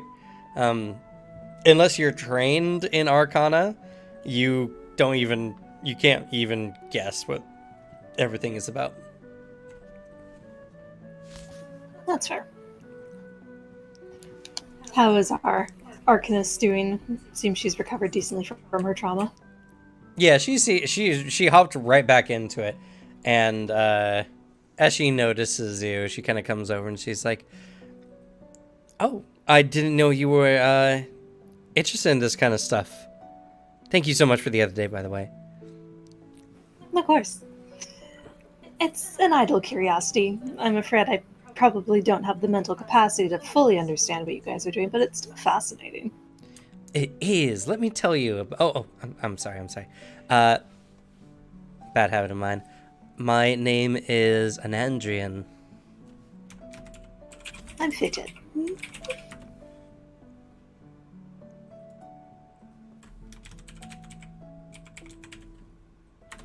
But you can call me Anna for short. Okay. But yes, let's go over everything. And she begins showing you a wide variety of the things on the ship. And in layman's terms, most of the devices on the ship are for reading unusual activity going on in the water. Whether it's by measuring any kind of faint vibrations, underwater sounds, even the change of the etheric levels in the water and its pH levels, all kinds of stuff. Pretty much, if it's water related, the ship can read it.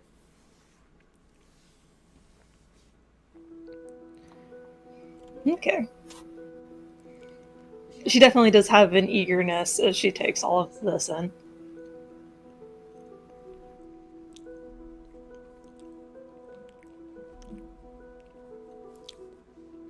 And for all intents and purposes, this ship provides a +2 bonus to Arcana-related checks when involving the ocean. So, pretty much if we use any of these tools specifically? Yep, as long as you're trained in Arcana, you come in here and you try to figure out, as long as it's going on with the ocean. Okay.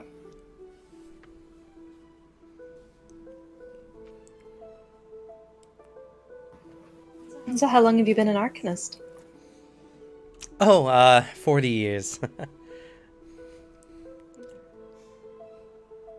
Ever since I was a girl, really. A young girl. You know what I mean. She seems up. I do. And the enthusiasm I can appreciate. Well, this is the first vessel of its kind. Never before were we able to not only get all of this stuff on the water, but have it all integrated with the ship. You see, many of the instruments here are connected to the ship itself, and thus they can read whatever water the ship is going through. It's truly revolutionary, and it's absolutely fascinating. The ship even has catchers for any kind of samples below deck. That'll definitely be useful. So what do you expect to find when we get there?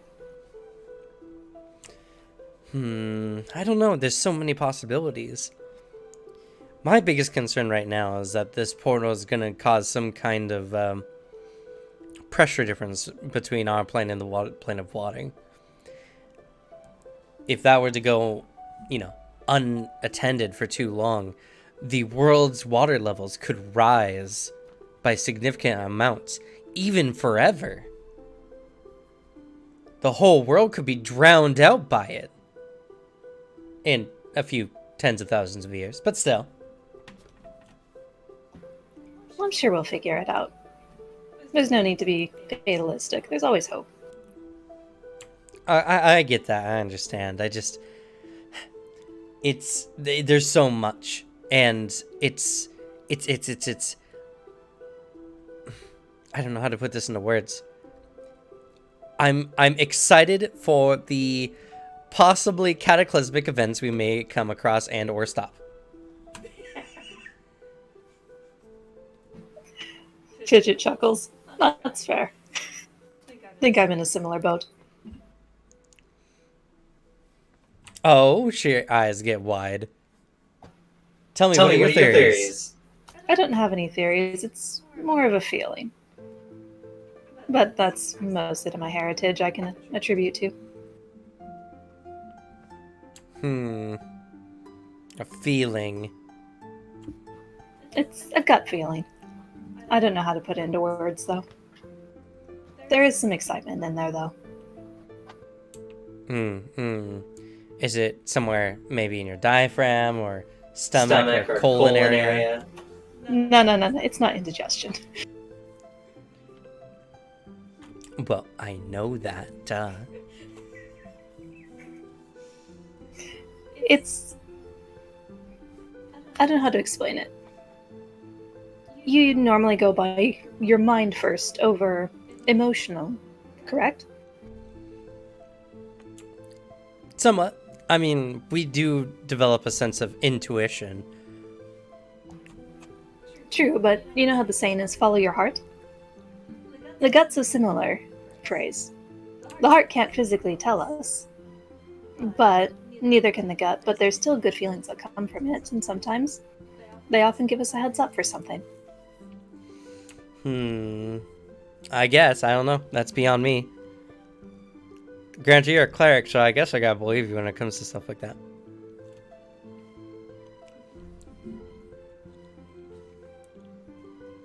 Well, I'll let you get back to your work. Thank you for showing me around, though. Of course, come by any time. I'll be more than happy to explain anything you want. Okay. And then she heads up to the upper deck.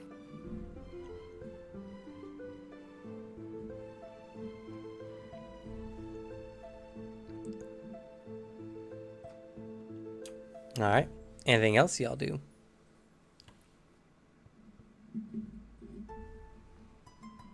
I avoid that one lady that keeps trying to explain magic to me, and I just like help around whenever needed and explain to Sylvanas sort of the processes of boat history that are still applicable, I guess.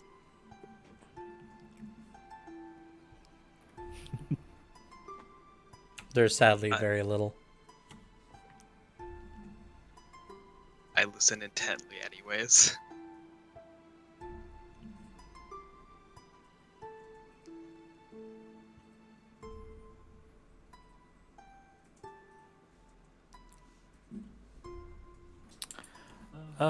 After the day's fishing has been kind of a letdown. Dries off and kind of just keeps a lookout. Scouting over the sides and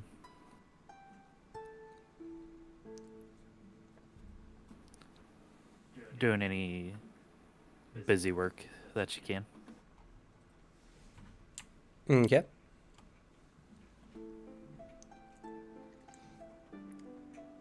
What about you, Everett?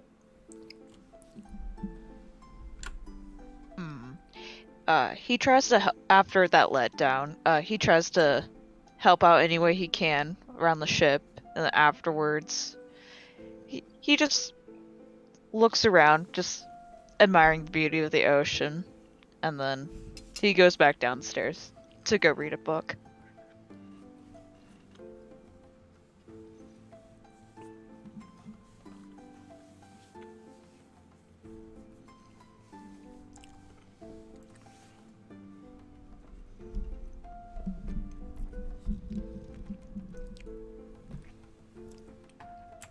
There's a time where just after passing Thuvia, which is on the Gold Road there, it's a dark night, and someone calls out as the ship can be seen kind of out on the water.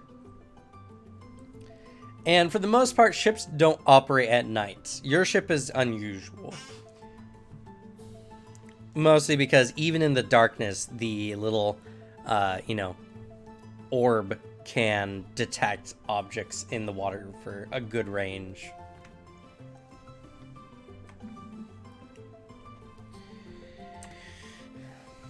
And as the ship seems to like turn to head towards your guys' ship, the captain just turns up the speed a little bit, and the ship just sails out.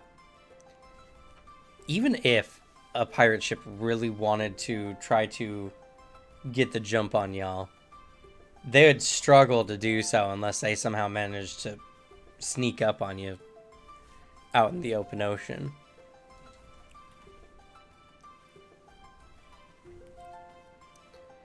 Overall, you are all probably on the safest ship in all the seas at the moment.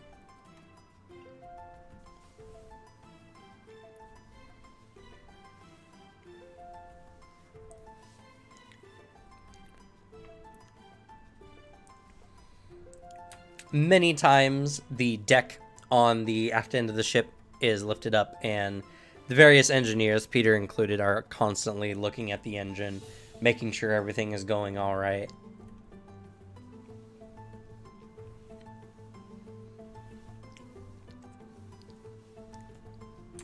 And everything becomes easy. Eventually, the captain is even up and about on the ship after relieving duty of himself to Peter for the time being.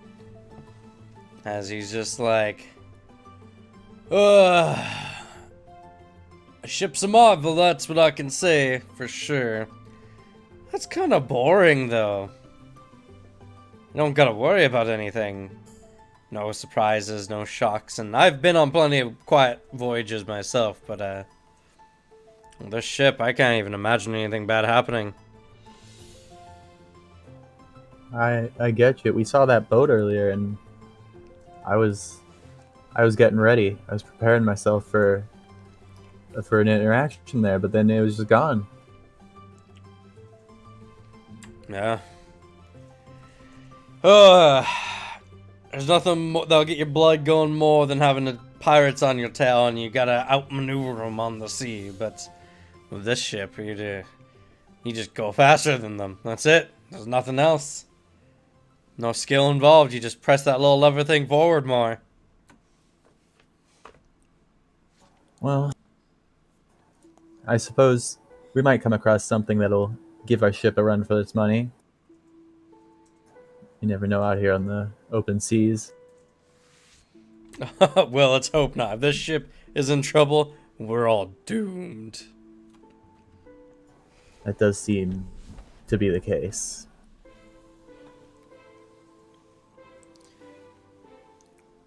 I think this thing could even outpace a dragon turtle. That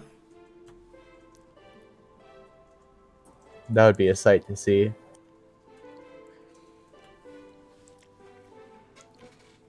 Too bad the ship is owned by the Guilds Association. Boy, what I would give for a ship like this under my own name. I feel like you could have some fun adventures with this one. There's no place you couldn't go see on the open sea. He might even be able to go through the Eye of Avendago.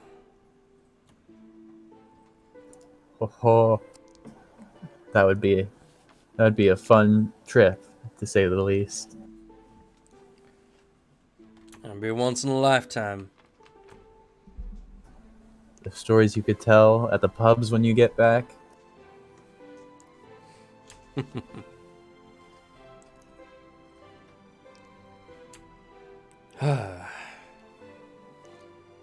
Well, I guess we should be thankful. Quiet trip like this. I'm getting old and probably can't do much more high adventuring nowadays anyway. Yeah, I'm right there with you. I'm reaching my declining years here.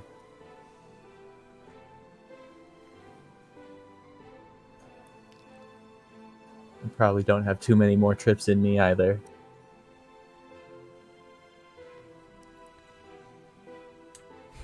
Well, let's not worry about stuff like that. Let's just get this job done and see to the portal to the plane of water or whatever it is. Agreed. Can't wait to see how splendid this whole portal they're making a big deal of is.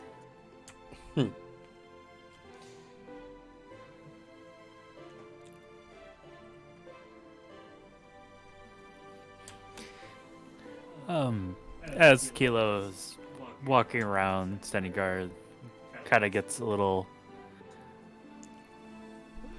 I guess the word would be like when you kind of get bored and you just kind of get lax because nothing's happening. They. Well, all right. As they're walking around the boat, they nearly run into Greg.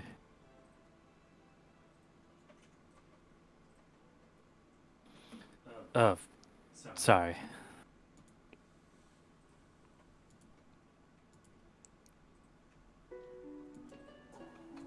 No worries.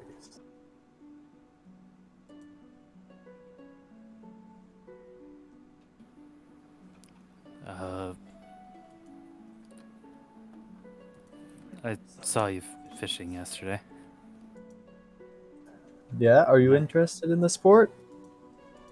Yeah, I mostly do try it diving in on my own with one of these. Holds up a spear.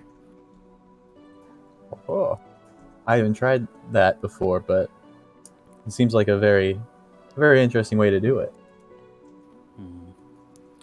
Kind of looks up, down. You have more of a sea dog vibe to you. Oh yeah. So she seems to relax a bit.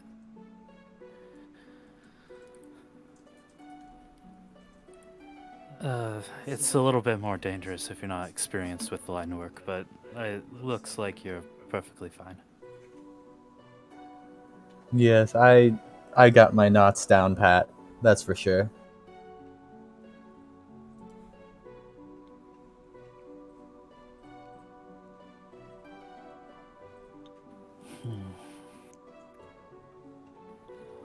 I don't know.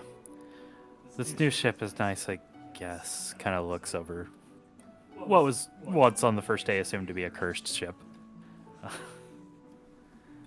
There's not really a lot of life in it, though. Yeah, it does take a lot of the exciting bits out of sailing. Does allow for more fishing or anything that passes your time, but I don't know. My job's become pretty easy, honestly. Yeah. We're here for protection, but it seems fairly well protected on its own. I mean, it crashed and it's fine. You're here for guard work as well? Yeah. Or I'm supposed to be, at least. Name's Kilo. Extends. Pleasure to meet you. I'm Greg Stewart. Firm handshake, so firm. Also firm. Oh yeah. If not tentative at first, I should say. That's a good handshake. I've learned that many sailors are likely to break off a finger if you're not willing to go full force. That's true. I tend to be a little more lenient because I know most people are less keen on handshakes than us rough and tumble folks. I know I go a little hard, but some sailors will leave you without a hand for certain.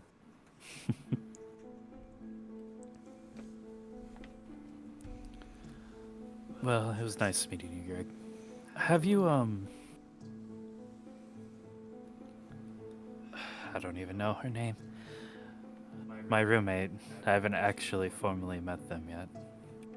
Have you met well, every time I've seen her, she's like this half-elf that's very disheveled. But that's just how she sleeps, I guess. Oh, your roommates with the science lady? I believe she's one of them, yeah. I I've had conversations with her, but I don't know her name. All she does is show up whenever we talk about anything magic related and give a long, boring explanation. I see. Well, she hasn't fallen overboard yet, and as far as I could tell, she didn't seem sailing savvy. That seems to be the case. I think if we ever run into water-based problems, that I think their group is going to struggle a bit. I'll keep an eye out. I'm fairly good at going to fetch people who fall overboard. It's a valuable skill set, I think.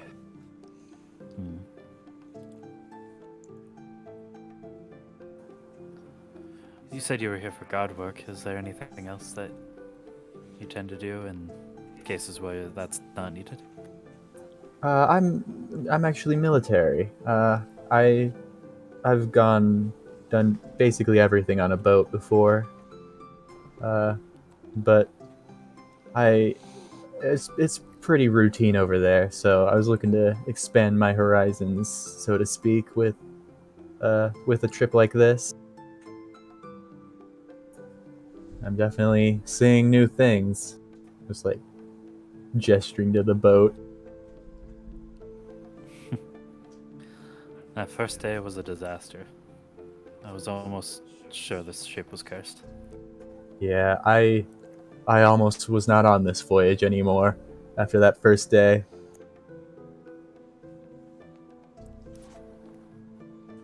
Oh, yeah, you're the one that nearly fell over, yeah? Yes, I was not prepared for such an acceleration. Luckily, it's a lot smoother now. Well, don't go dying on us. We'll need all the hands we can if, well, looks out over the sea. Anything bad happens. I'll try my best. You as well. Gives a slight smile and then awkwardly shifts to get past you on one of the sides of the boat. It's like that real not wide walkway with the cabin and the railing. Yeah.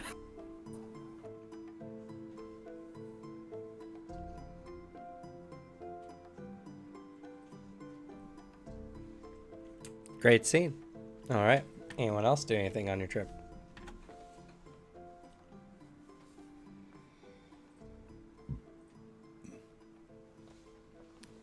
All right. I can keep rolling on this D6 all day. Yeah. I just keep a lookout, I think. Okay.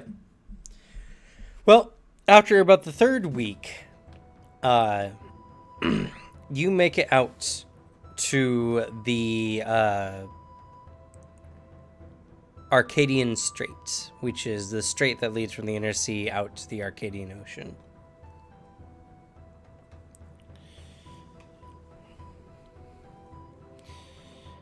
It's a a somewhat easy affair. Because the strait itself is only about a couple miles wide or so, you see a lot of boats coming in and out of the channel.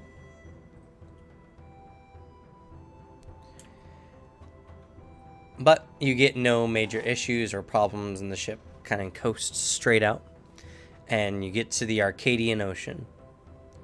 And in just shy of a week, you should be arriving at your destination.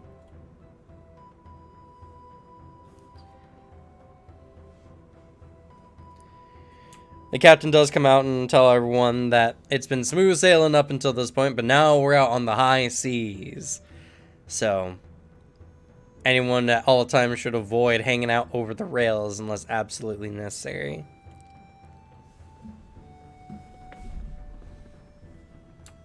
With that, you all begin to head northwest and begin making your way out to your destination points. Fortunately, it's not a very exciting affair. Pretty calm oceans, a little choppy on some days, but the ship gets through with no problems, and honestly, you couldn't ask for better conditions for traveling on the high seas. You get out to the supposed location, and on the 6th day out on the high seas, all the Arcanists are a tizzy as they're going about reading devices, making calls, having the captain turn this way and that as they're trying to signal in on where this portal should be.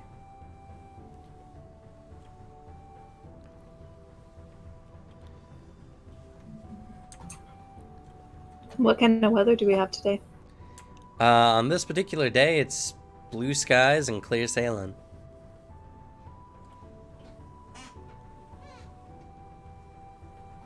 Can I look out to try and see if I can spot anything that would kind of indicate where it might be? Sure, go ahead and make a perception check.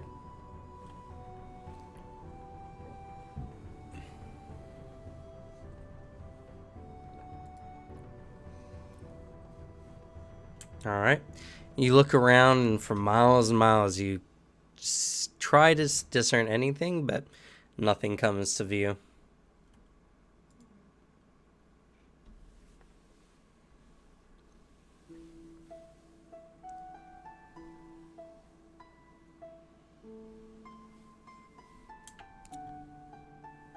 As time goes by,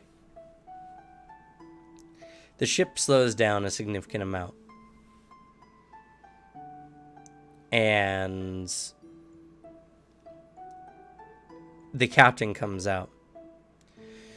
He says, well, I've been told we're in the localized area of wherever this phenomenon is.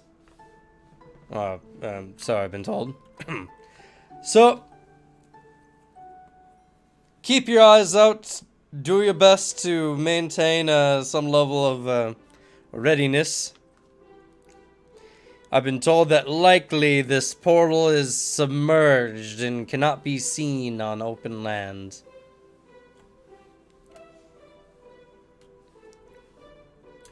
So, until the Arcanists find it out, we're just gonna have to sit down and relax. And, well, this damn ship just keeps surprising me. Apparently, at this, Peter, what'd you call it? Cruising speed. At this cruising speed, the ship can apparently pilot itself.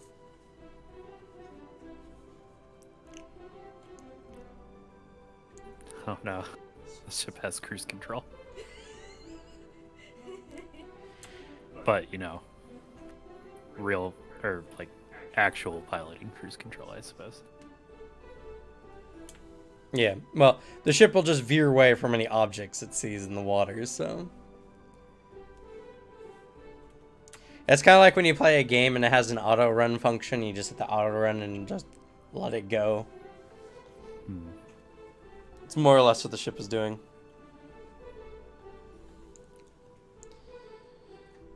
So, take it easy, I guess. And he like nods and goes back inside. The ship is cruising at a much slower speed now. Fishing should be much easier now. Yes. Yes. As soon as he says take it easy, I'm going for the fishing rod for sure. Fidget runs downstairs and dons her hide armor, just as a precaution. I get Okay. out of my equipment. I put on my Hawaiian shirt with my cargo shorts and my bucket hat with a pinwheel sticking out of it. You look so dorky.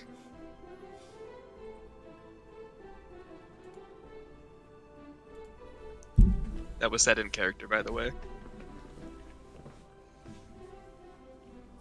I have 2 pinwheels. You want one? What color is it? Probably like a. I always imagine them in like a sort of bronzy color. Does it really go with my not, outfit?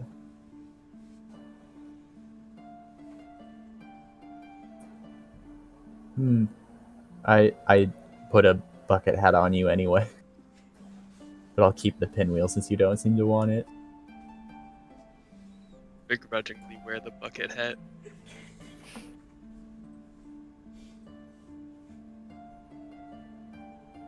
It ain't fishing if you don't got a bucket hat. For those who wish to participate in the fishing, we're going to be making survival rolls.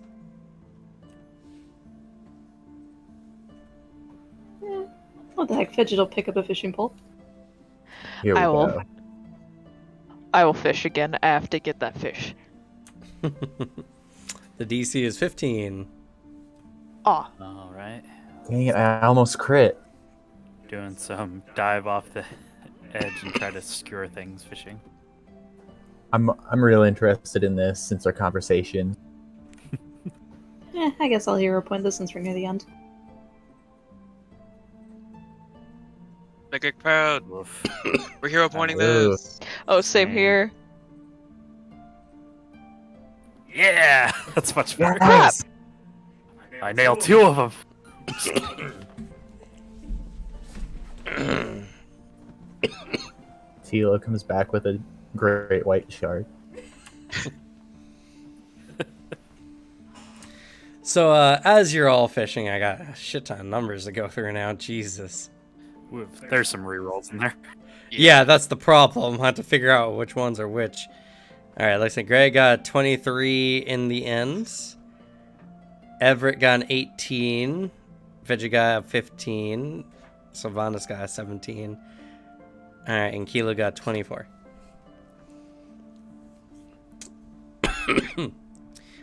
Which means... so, as you're all fishing, you know, you catch a lot of bass. Sylvanas and Fidget catching, you know, pretty okay catches. Everett as well, kind of on the bigger side. Greg pulls in a nice whopper of a fish, like 5 pounds. And then Kilo comes struggling back to shore with a large tuna impaled and wrapped in rope. Like a 300-pound fish. That's We're a all big eating ass good fish. tonight. Greg, I caught something! Oh, that's a nice one too. This is my first fish I've ever caught. I'm actually surprised I got something. Normally they run away. Looks over to Greg as it's really the only person he's introduced herself to. It fought me a bit, but I was able to outspeed it in the water at least. I was watching you. I was really interested in how you were fishing after our talk last time, and I gotta say, I'm thoroughly impressed.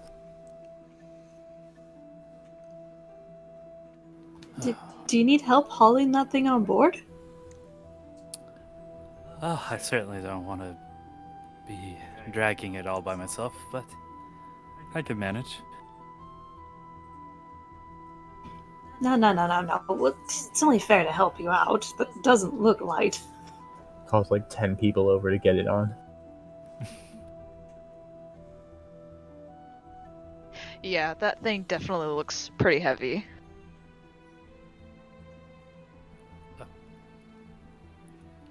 Sure, thanks. Do we got a chef on board? No. I didn't think What? so. It's because we got like hardtack and stuff instead. Don't you know the ship's kitchen is automated? Ugh. Does this Just kidding. ship have a kitchen? I'll cook these. I'll do it. It does not have a kitchen, no. What? How? What? The ship sucks. It's a survey ship. It sucks. Does anyone have a grill? There's got to be like a grill somewhere. Like a portable pancake. As you're saying this, the captain kind of comes out and he's like, "Oh, Greg, I know you. So I brought something along," and he, with a loud clang, he sets down like a large barbecue grill. Oh, Captain, you know how to go about sailing, huh? You always know what we need. Well, considering you're on the ship, I couldn't not bring it along. But I gotta say, our good friend Kilo here has managed to trounce the lot of you. I can't fit all this fish on this grill. Oh boy. That's true. It will take multiple cookings to get that one done. Kind of like rubs her nose, but it's like it wasn't that big of a deal. I'll start setting it up. Anyone who wants to help, or you're free to cook your own fish if you want that sense of accomplishment too. You know I'm helping you. What is cooking? Is it a crafting check? I I believe so, actually. think so. I know there's a feat for it. It is. I'm pretty sure it's crafting because seasoned thing. Yep, it is crafting. Okay, I'm trained in crafting. Let's get this straight. I'm not like It's- a chef. I'm like a dad at a barbecue. Yeah, it's either crafting or cooking lore. What about labor lore? No.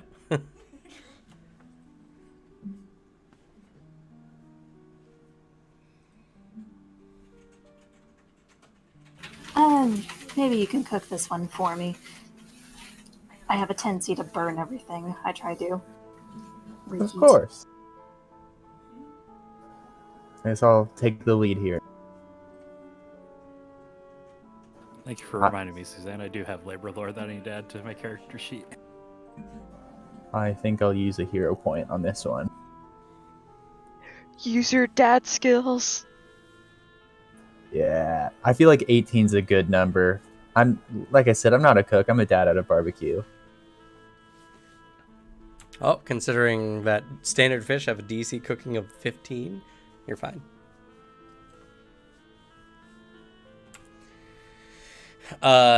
So as you begin working on this and cooking on the grill or everything, Joseph comes out and starts playing a lively tune on the fiddle. Some of the hungry arcanists kind of emerge from their little nerd den at the smell of fresh cooked tuna. Y'all have a very nice just cookout. Whatever's left over, I'm gonna like turn the grill into like a makeshift smoker and just smoke it a bit to help preserve it.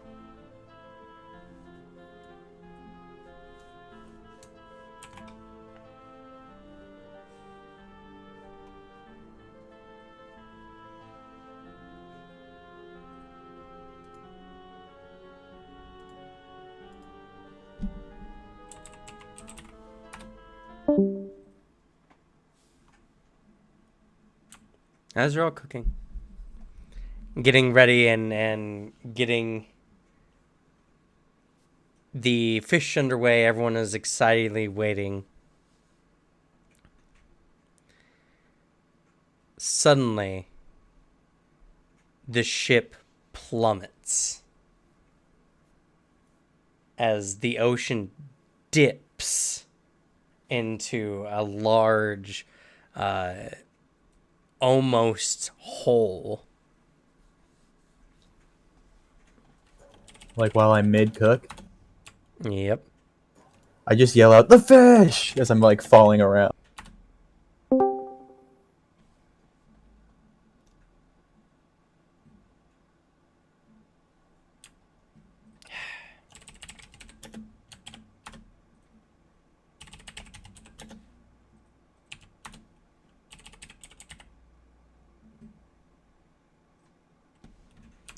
No. Not right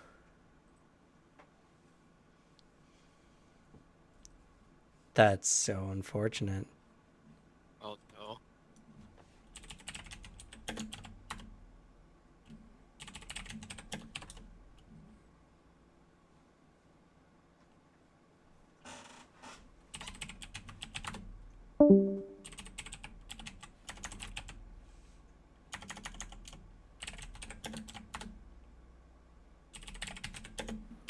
Well,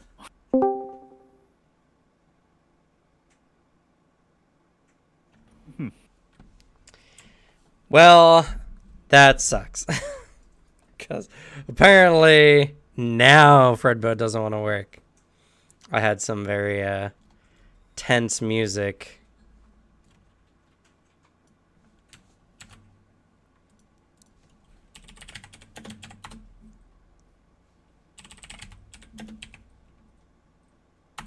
Is it Pirates of the Caribbean by No, chance? I can't play copyrighted music. We just all imagine Pirates of the Caribbean. I can't play any song. Yeah, Fredmo has decided that if we're not playing the fantasy music track, we're not playing anything at all. Awesome. Fuck you, Fred Boat. It's okay, we'll make our own music. We'll all start singing. Yeah. Anyway, the ship plummets out of nowhere. There's a massive whirling, and suddenly the area around you goes dark as you see walls of water surrounding you on all sides. It's almost as if the ship is just plummeting straight to the bottom of the ocean. Suddenly, The fish. the boat catches onto one of the watery walls. And as it does so, it tumbles, and the ship literally comes out from underneath of all of you, flipping over your head as you're now free falling. oh. Oh my god. Oh no. Can we see the bottom? It's just a black hole.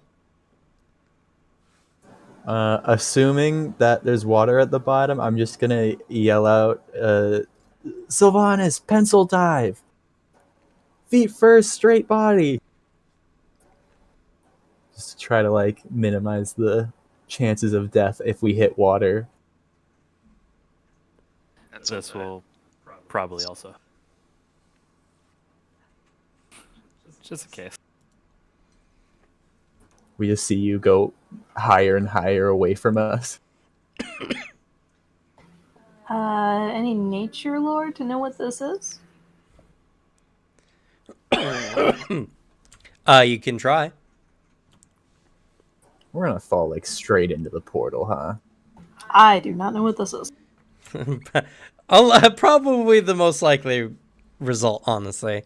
As you're all falling, suddenly the ship, which is now spinning out of control as it's just essentially crashing against the watery wall, suddenly scoops back underneath all of y'all. Unfortunately for Greg and for Greg and Sylvanas, you crash into the deck pencil diving.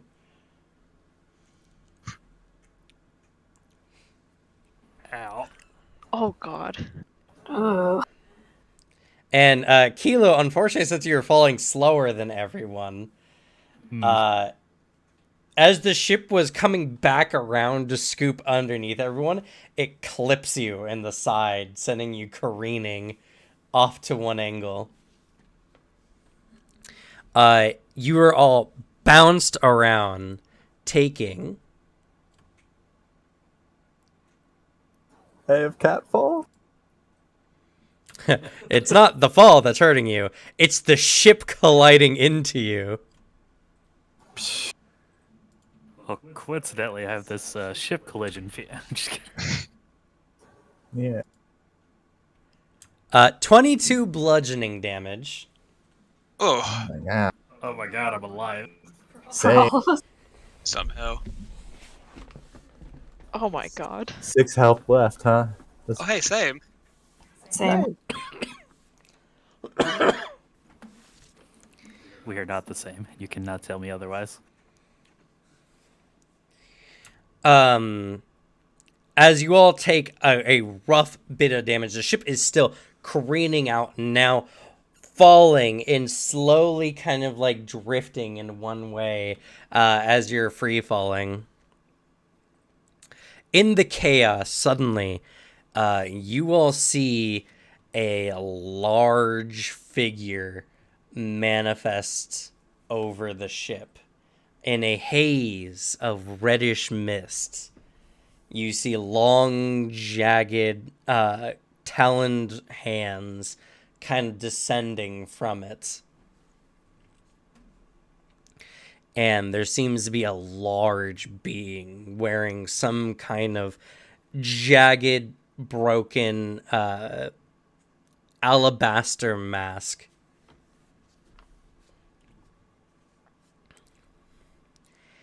And suddenly, the ship stops, and you will bash against the deck suddenly.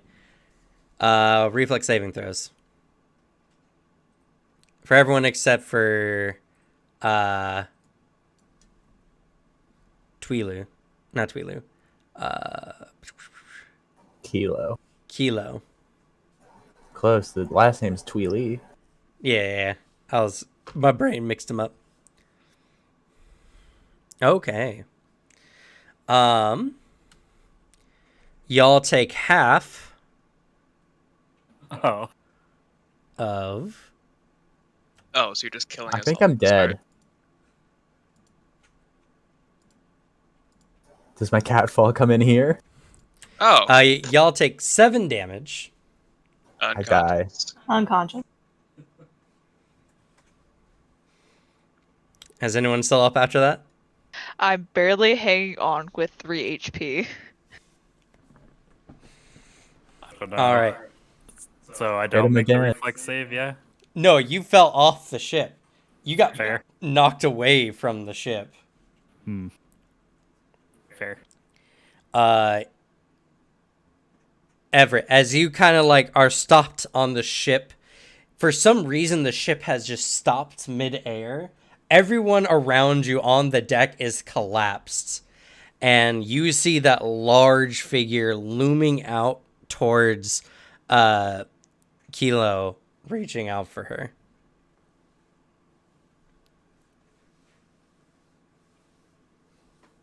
And that's where we're going to end the session for today. Yo. Oh my god. Well, Yay. I didn't even get to eat any of the good fish. 2 of us are up, and I'm about to be grabbed by a really big thing. No. Man, Well- Booter, what deity did you mess with? What deity haven't I messed with? I Honestly. think it's just Cam telling us he didn't want to do a ship-based campaign. Yeah. You're not dead. You're just unconscious. Yet. Oh god, don't say that. Do we mark this as dying one?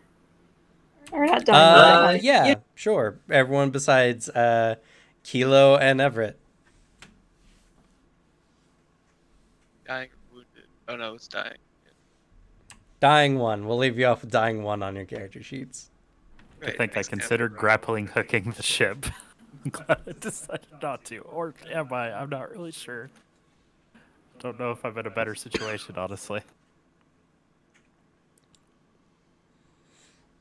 But let's go ahead and do some experience before we talk about it. 30 experience points for being here today.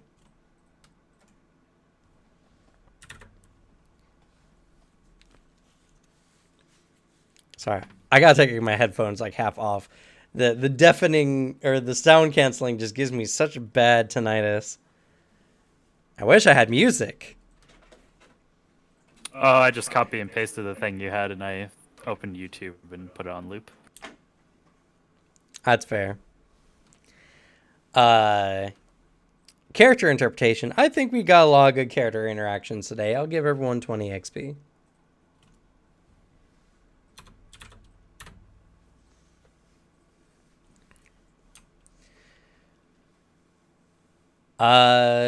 Let's see here. Difficult actions. No one caught the really hard fish. Sadly. That's so close. Y'all were so close. Nah, nothing like that. Let's see. Good ideas or plans. Nah, nothing particularly. I'll go ahead and give everyone, though, 50 XP for just getting on the ship.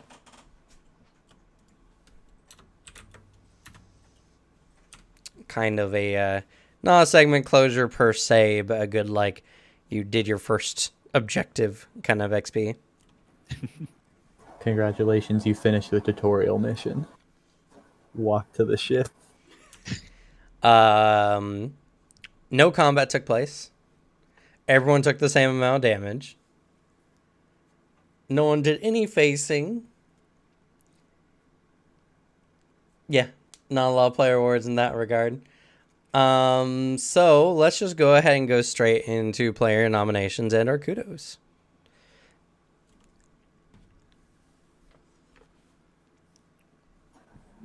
I like the choice of non-standard fishing from Philo. Kilo. That one. Too much anime for me. Yeah. I know exactly what anime you're talking about too. It's a good one. It is a good one. I agree. Kilo was interesting, and I think Devin played Kilo very well today as well. Take a player word. Of course, gotta throw. Man, there's two really good moments with Greg and the captain. Just the ship wrecking, and or almost wrecking, and then the moment where she's like, the half elf lady was just explaining stuff, and they're just like, "Oh yeah, I totally know what that is." Looks at each other in panic. That's what I saw anyway. Yeah, non-detection and all that stuff. Not on the material plane. Yeah. I agree. Greg did phenomenally this session. Take 20 XP. Yo. I really enjoyed Greg, and Greg took a very strong front row in the roleplay seat this session. I also love how Sylvanas is very much living up to seeing Greg as kind of a hero. It's just like, look, I caught a fish. It was like really excited. It was great. I like that and the bomb part. Like, I got a bomb. Where'd you get a That too. bomb? That's good. Savannah's go ahead and take a player award. Woo.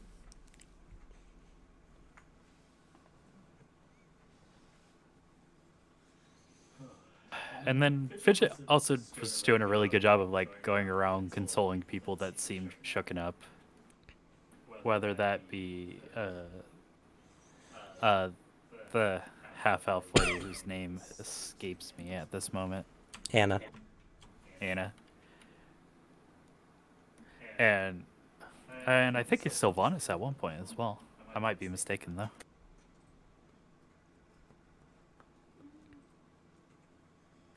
What? No, she ran into Sylvanas just on a whim, and that's how she met Greg. Ah, that's true. I do agree. I think Fidget's the only one of you who's actually like doing a job on the ship. Yeah. Strangely. So I definitely think Fidget deserves a play award for that. Actually going around and I feel like just performing your job very well. To be fair, I had almost fallen off the ship at that moment, so I also loved the Greg Everett like bro handshake. It was great. That was amazing. it was a good handshake. I agree. You know, for that scene, Everett for sure. I mean, Greg has already gotten XP for just being awesome this session. So for that scene, at the very least, Everett, you go ahead and get a player award for that. That was really good. Oh, thank you.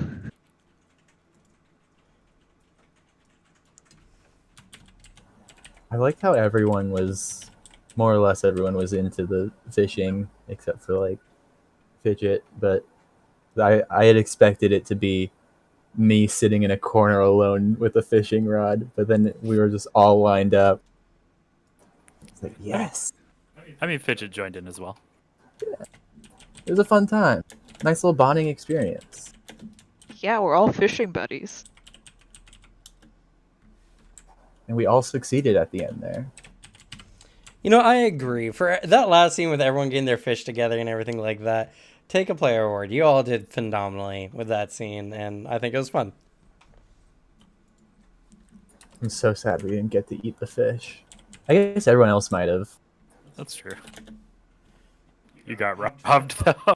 Yeah.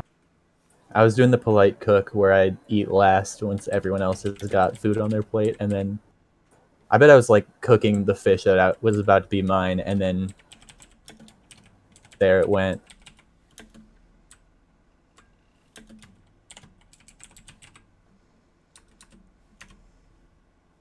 Is there a hungry condition? Yes. I'm gonna be dying and hungry. Oh no, that's All right, the take a point of worst. fatigue. Yes. Idiot. No, I want it. Yeah. Why like this? I didn't get to eat my fish. You probably ate breakfast. It's more of the mental thing about it, you know? I was so mentally prepared to eat that fish that once it didn't happen, it was like I hadn't eaten for a week. Sure.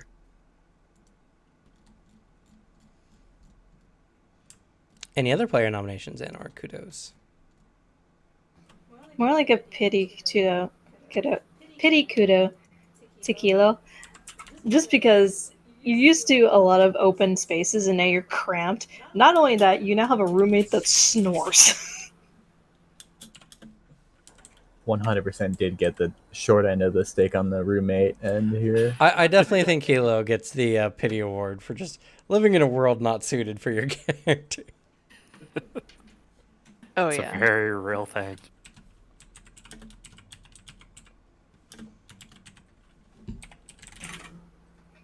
Captain was feeling it too. Actually, I like that scene with Greg and Anna, where she's like going on and on and on about it. He's like, "Oh yeah, thank you, bye," and goes off to the next subject. That was pretty great. Also, nice save by Sylvanas. Seeing, I've definitely been in those moments where a coworker comes to like save you from like a conversation you don't want. Yeah. That was good. Got you. I hope Anna never introduces herself to me. I want her to always be known as that one lady who like only explains things and like never introduced herself. I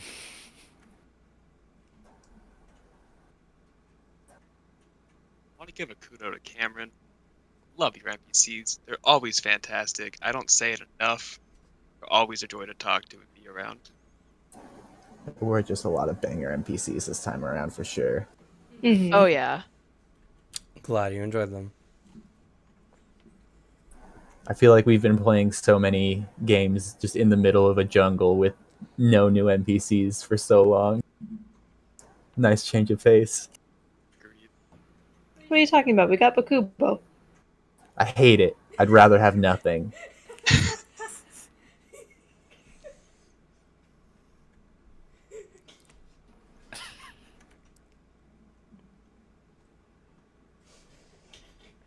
Great.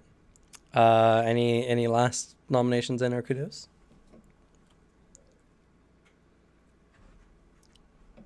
Oh, I just wanted to say everybody did a really good job. I know we said that earlier, but I just wanted to reaffirm that. What a good Good. session all around. Hmm. Minus the part where we all died. That was the best part. My favorite one. Yeah. Could only be topped if we actually died. Shh. Would have thought we would have completed a 10-session campaign in a one-shot. Grim. Yeah. This was Cam's saying like, you know, guys, you can do better with these characters. Like, take another shot at this. Start over. It wasn't accidental that some of us lived and the others did not.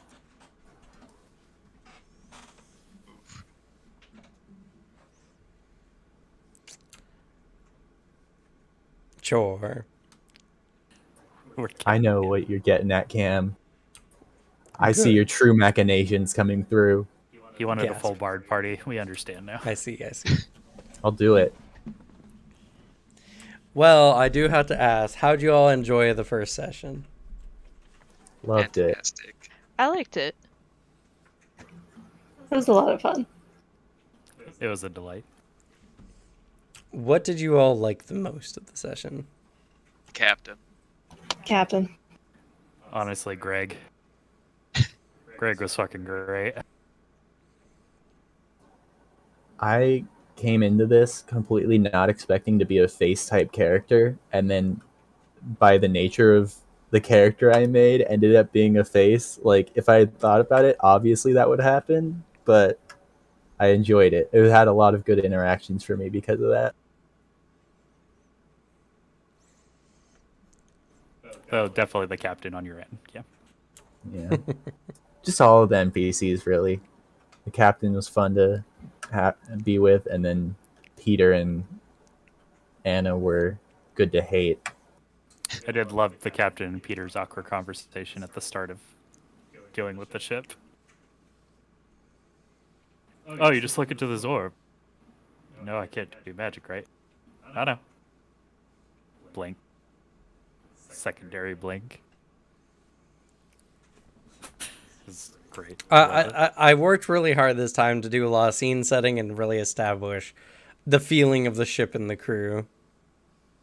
I love the cutscenes. They were great. Yes. Agreed. How'd you all like the twist at the very end? Scary. Can't wait to meet my other three party members. Yeah. It was hype. I wasn't expecting it. It came out of nowhere, and I went, yes! Guess we're going to the elemental plane of water now. Fuck. Or we've pissed off some eldritch horror. Oh god. I'm curious. For the audience, what do you all think is happening? What's your theories? Who's that one demon that's like trying to steal all the credit from water gods? I think he might be involved. Yo, what? That sounds awesome. Oh shit! No, that's not the water gods, but the one who is stealing the credit from like flying creatures and such. He's your god's nemesis. Yeah, he's up against Gila Mancha. I think it's Beelzebub. Yes, That's That, awesome. that doesn't sound familiar. 1 second. What color was this dude? He was like big and red, right? It emerged from a red mist, but it seems to have tones of black, red, and white. yo, we match. I'm thinking this is like like a big boy elemental. I think it's gonna be like a greater like primordial dude who's coming out to do stuff. Maybe they came through the portal, or they were like attracted by the portal, or they made the portal to do something. Oh, it's Pazuzu. That's right. Pazuzu. How could we forget Pazuzu? I thought it might be Pazuzu. Obviously. There's some really fascinating lore in Pathfinder, I'll tell you all. I can't agree. wait to dive more into it through these games. Any other theories on what's going on?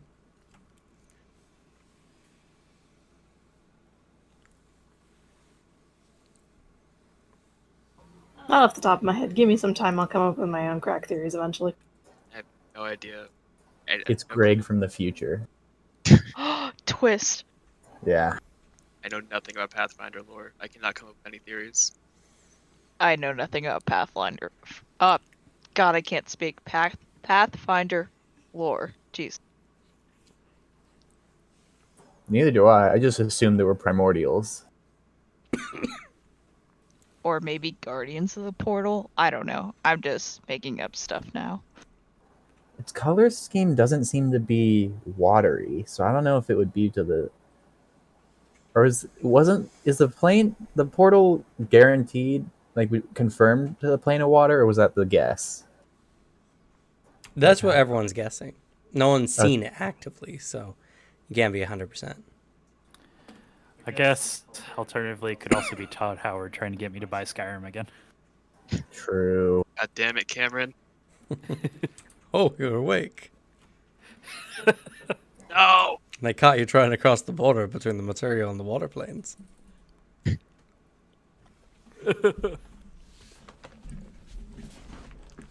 Oh my god, I found a mug exactly like that. I was like, oh, so you're finally awake. And I'm like, I have to get this cup. All right, amazing. well, I'm glad you all enjoyed Captain Mary and his crew.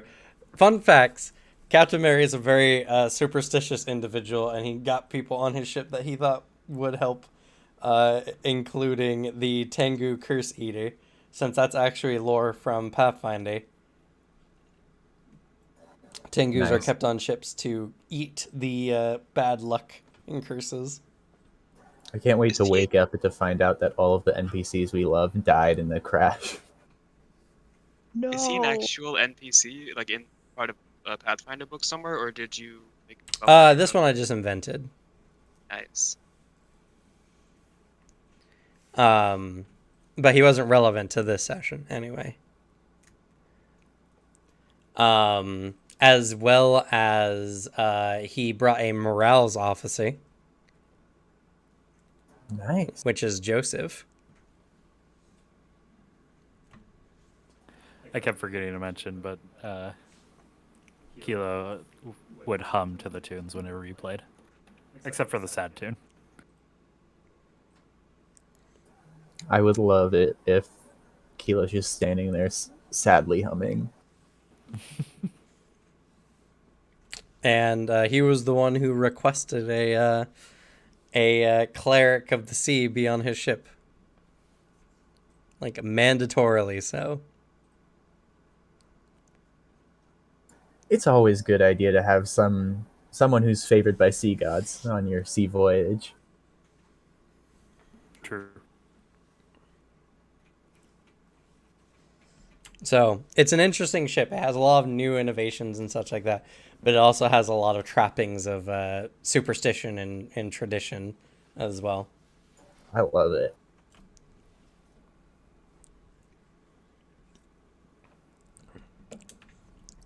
Plus, I find it always interesting to have characters introduced into like super high levels of technology out of nowhere. I love that I get to be the boomer in this situation.